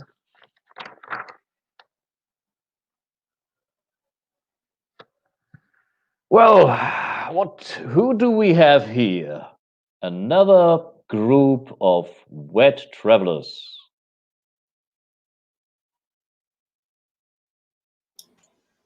Hi, we're just heading our way over towards the Black City, so just hoping we could pop in for a bit. Got goods to trade and everything. Well, you're most welcome indeed. Why don't you get up here? Aye, well, open door and we'll be on our way. Mm-hmm. So you can pull yourself up these ropes and baskets and platforms, and the door swings open, and behind it, so the building itself is made from this weird dryland coral, and it's some kind of biomancy that makes the corals grow in any shape they want to. And inside there's like there these different rooms, like great halls with wood panels, and a fire, like a big fireplace, people sitting in stuffed armchairs. There's a big fan on the ceiling circling, and people sit there, enjoy themselves. I think that the GG, the group that had crossed the rivers before you, and the horsemen are there as well. And you're approached by a satrap. So these satraps, they have this colorful space suits, I would say. This one has like a yellow suit, but you can see that normally satraps behind this bulb like glass helmet, there's just like lights flashing. But with this one, you can see that the suit is apparently filled with water, and within the water you can see something moving, something snake-like. And so they approach you and they say, I'm post satrap 48. You're the new travelers? Indeed. Just right. Well, let's see. And they look outside the window with like a clipboard and making some notes. So that's 3 cars. Oh no, there's a 4th car. And how many passengers do you have? At this point, we have, I think it's like 6, maybe, because we've got Vigo, we've got Umberto, we have the 3 of us, and I mean, we just did a roll for Azure, so should we count Azure as well? No. Okay, so that is currently 5, I believe. So 5. The toll per wagon is 100, and given that you have 4 wagons, I will give you a discount on the people. So it's just 400 for the group of you. I see. You don't give discounts to traders? We are always interested in trade, obviously. Please sit down. And they usher you to one of these tables, order something to drink. I'm curious. You said your name is Post Satrap 48, correct? Yes. Do you happen to know Satrap 88? Let's see. Make a fortune roll. I do. Satrap 88. We've traveled together for some time. Interesting. And I pull out the crystal snail and say, this contains some memories of theirs. We traveled together for a time and, well, I'm not entirely sure what happened. But they were gone after we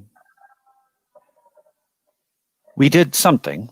I can't remember what, but I found this. Do you want to know what happened?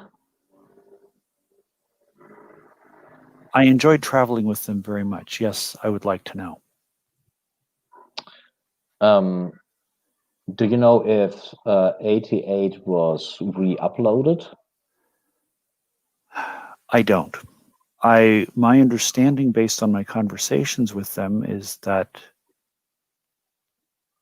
if they were separated from this, they would go back to their last backup. Mm-hmm. So this, as far as I know, considering I met them at the Violet City, contains memories that occurred between leaving the Violet City and whatever happened. I mean, I can try to read the memories, but I would assume that 88 would want to get their memories back. So that would be my assumption as well. I've no way of contacting them from here, but if you would get the snail to the Spectrum run, the Spectrums there could try to contact 88. We're headed there. I'm supposed to be collecting payment for doing some work for Mencia. Thank you. If you happen to speak to Satrap 88, please let them know that I miss them. I miss them as well. But say, what do you trade? We obtained some crates of biomancy equipment.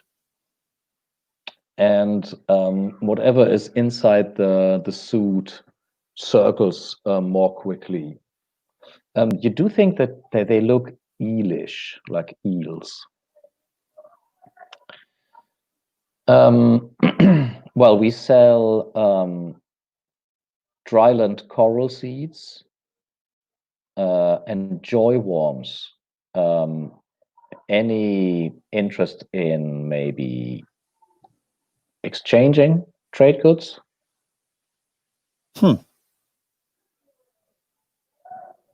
Perhaps. Do you know what the values of such things are? Further on? Well, in the direction of Black City? Coral seeds are extremely valuable. Unfortunately, we only have, let's make a D12 roll.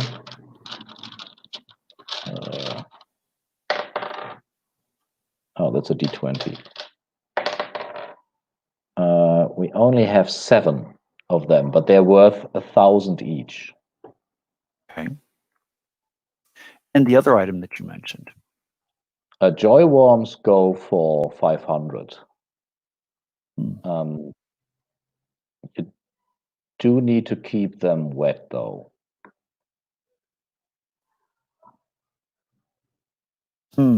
We don't have very much in terms of fluid storage. Well, they come in their own vets. Or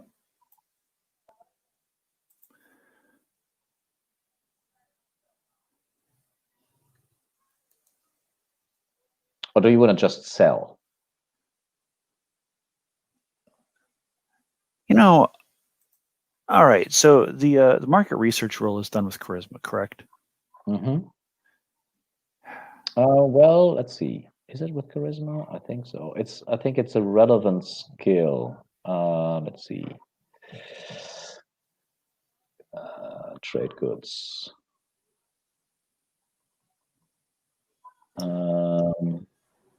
Markets is wisdom. Selling and buying is charisma. Oh yeah. Yes. Okay. So figuring out how much it's worth is a wisdom roll, correct? Figuring out what the price for the coral seeds and the joy worms would be in adjacent areas. Yeah. Territories would be a wisdom. Chris, you want to roll for it? See if we can know of a place where we... Is this counting as like spending a day here? Yeah, you would spend a day for one trade good and one local price. Okay. Like in a destination. Yeah, I was just making sure that this kind of qualified as spending enough time to do this. You could also spend a week and do like 3 destinations. I mean, I'd like to know whether it's illegal and we're risking getting it seized, or whether we can. I want to know whether it's worth making this trade or if we should just sell it and move on. And those joy, like the coral seeds, seem like the big ticket item. Yeah, and potentially compact enough that they're I mean, 7. That's 7 slots for 7,000 to start. Yeah, that's a lot better than the 200. Because I mean, the 200 we have right now is just ridiculous. Mm-hmm. I would not feel bad about just selling what we have because we're selling it at a win. Yes. Mm-hmm. I think if we're like we're spending time conversing here and hanging out and doing trading and deals. I also want to look for weapons. We can do the 1 day, spend a day here Yeah, and then move on. and move on. So we'll see if it's obviously a super good deal or obviously risky from this, and go from there. So I'll roll. And then we're heading towards Spectrum Run. So 20 Near Moon's the next place. plus 1. So that's a 13, which is so somewhere Popular, up ahead. It's popular. They want it. popular but illegal, with stiff penalties for dealers. At 13. And it's worth twice that. And it's one adjacent. So let's see. Map. Is that Moon facing Near Moon is the next one between us and Spectrum Run. Yeah, it's Near Moon or Glass. Oh, let's see. So you wanted to know one destination. So you said probably Near Moon. Yeah. Or Glassbridge. Which one did you say? Near Moon because we want to get Spectrum Run. Yeah, and that is the place where it's twice the price, but illegal. But illegal. Okay. So it's similar to us holding on to the biomancy crates because they're illegal up ahead too. But well, I'll tell you what. While you're thinking about whether you want to spend another day and maybe do another roll, what kind of weapons are available here? Let's see. I think this place might have a bit better selection than the others because it is like a major, like all the caravans that travel west go through here. So from the ranged weapons, I would say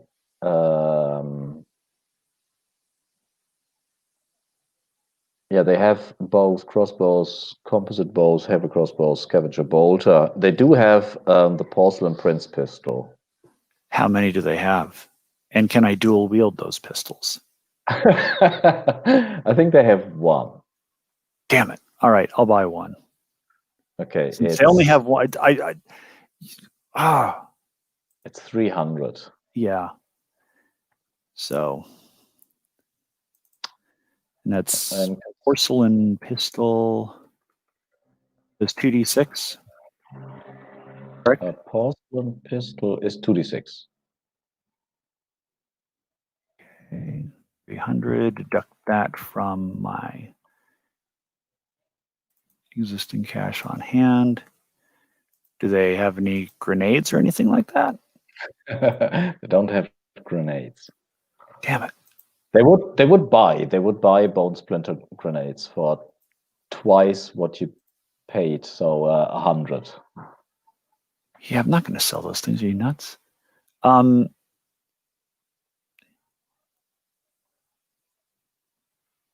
they have any other pistols? Let's see. And once again, can I dual wield pistols? I don't see any reason why not.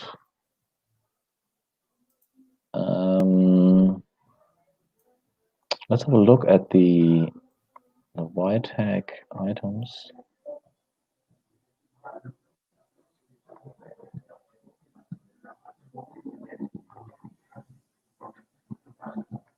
Yeah, I think that they have a squirt gun. Yeah.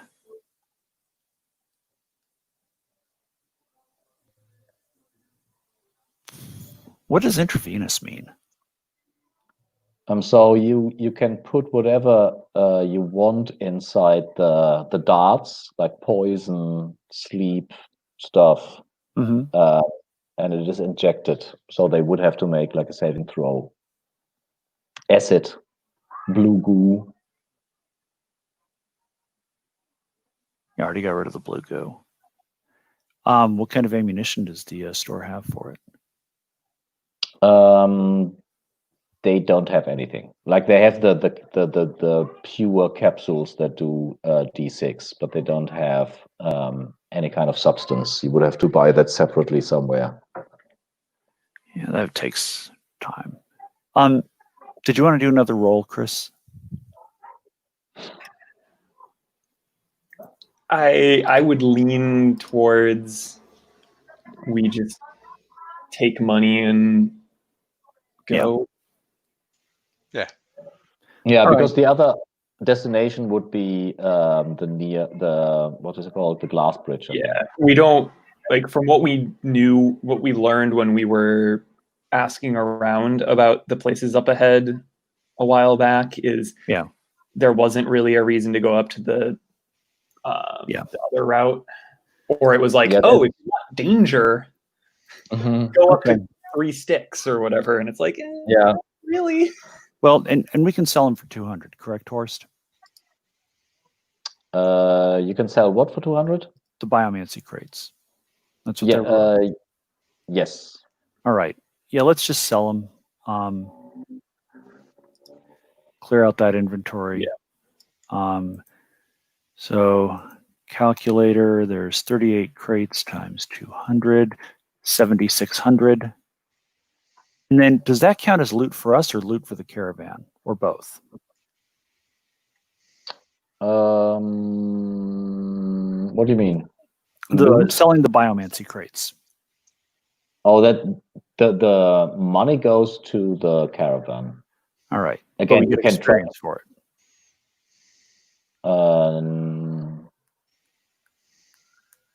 Well,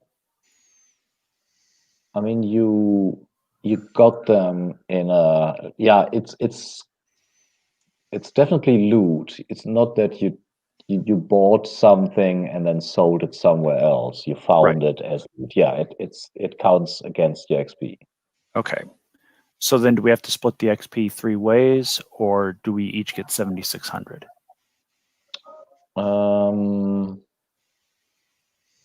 I think loot is the same as XP for monsters, so it's divided by 3. Okay, so let me go back over to the caravan tab, and let's see, we are adding 7,600 cash to it. So there's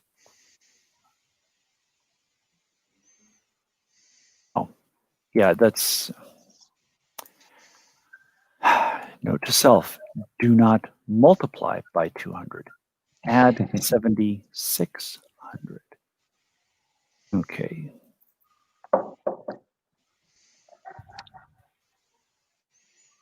Okay. And then, so we did that. We've cleared out that inventory space. And now you could buy something if you wanted to. I'm going to put. All right, we've got 1, 2. We've got 3 vehicles. Let's throw 12 stacks of supplies in for the gas. So that's 120 off of the caravan. Math. Yeah, we also need to do XP for a session, indeed. Yeah. So what is the XP we get for all the stuff that we would, because we still have the magic diving suits. There's 2 of those. Is there any interest in the microwave wands here? Yes, you can sell them there. What's the price for it? Or do we need to roll for that? Yeah, you would need to haggle. All right, and that's a charisma roll. Mm-hmm. Amish, you want to do some haggling? Don't we have to Sure. do the haggling as well for selling the biomancer gear? I mean, the money is not that's the base that like We know, twice. yeah, we know the base. We don't know what we actually Oh, okay. sold Sure. it for, I'll do the biomancy I gear then. guess. Okay, so the selling to Satrap 48, you already schmoozed them. Like Chris, you would have to pay the normal fee for buying them drinks and so forth, which is let's see.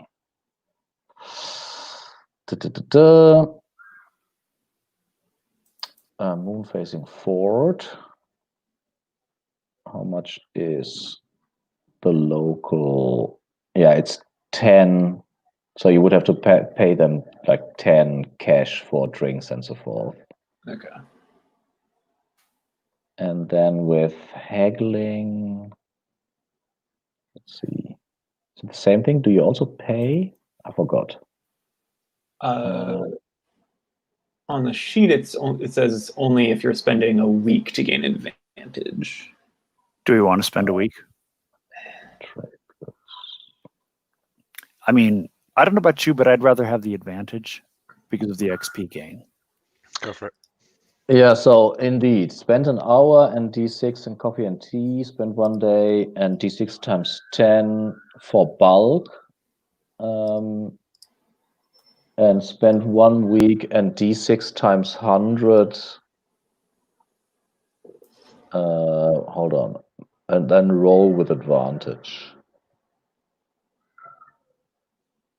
D6 times 100 seems a lot. Can't you make then... is that still reasonable?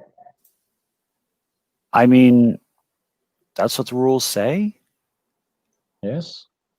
Spend 1 week and D6 times 100. Locate a big shot merchant and schmooze hard to make deal happen. Roll with advantage. When selling, multiply the price by the factor when buying, divide. I mean, what is the best that you can get in the table? 2 times. Yeah, Well, but it says 2 times is the floor, though. No, That's the- 2 yeah. times of our price is X per, as determined by what the going rate here is, which is twice normal. yeah, Okay. well, I don't know what the. So in the rules it says, for example, if you roll a natural 20, the factor is 3. If you roll, and you would have to roll again, and 2020 is 6 times. But the reasonable thing is like twice, and twice what you have is that worth paying 600 in the worst case scenario? Yeah, Yes. because Okay. that takes it from 7,600 to 15,200. Okay, all right. So I would go for it. It can even go 3 times or 6 times. There's some weird things that can happen. Okay. All right, and then we're this is with charisma. This is with charisma. Hamish, Okay. our charming So, young Hamish, man. how does the week look like? I mean, you talk to Satrap 48, which is definitely like some kind of uplifted eels in a yellow suit. How do you even start to entertain them? Well, I think I call upon what was Bodhi's character called? APOC. APOC. I think I've got APOC like describing all of the biomancy gear and its potential and its applications and her that whole thing, and Hamish is like meanwhile given the sales patter like And don't forget to lean on our relationship with Satrap 88. yeah, I'm like, oh, Satrap would have loved these. Okay, so there's a week of storytelling and sales pitches, and then after the week, at the end of the week, you find out what is the price. So I roll a d20. Yes, you roll a d20, you add your charisma modifier, which is in your 0. case is 0. Yeah, I only got 5. You got a 5? Mm-hmm. 0.5. Is that with Five- advantage? Oh no, that's Oh, not no. With advantage, you do. I roll twice. Oh well, it got all the way up to a 7. Well, maybe a 7 is better than a 5. Let's see. It is.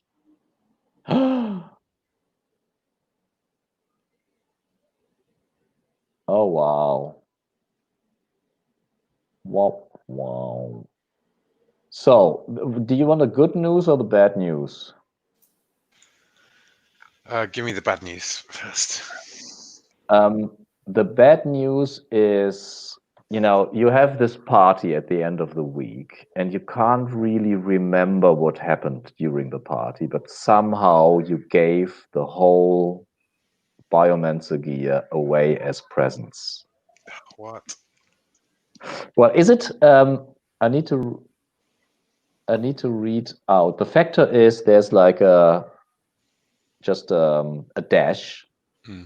The deal falls through. I think you just don't sell. It's not that you give it away. The deal falls through is there's no deal, right? Okay. And what they say is, but what a party it was. Hero, which is you, gains XP equal to cash spent and finds a new friend. Okay. So we So roll the d6 to determine how much we blew roll on. it times 100, and that is your XP. Cool. That's a 3. So 300 is what you pay, and 300 XP is what you get. It's not that bad. yeah. Well, sorry guys. Hamish is not sorry, of course, but So we didn't actually do anything with the 38 crates of Biomancy gear. You still have the 38 crates of Biomancer gear. So on to Spectrum Run, where we can sell them illegally.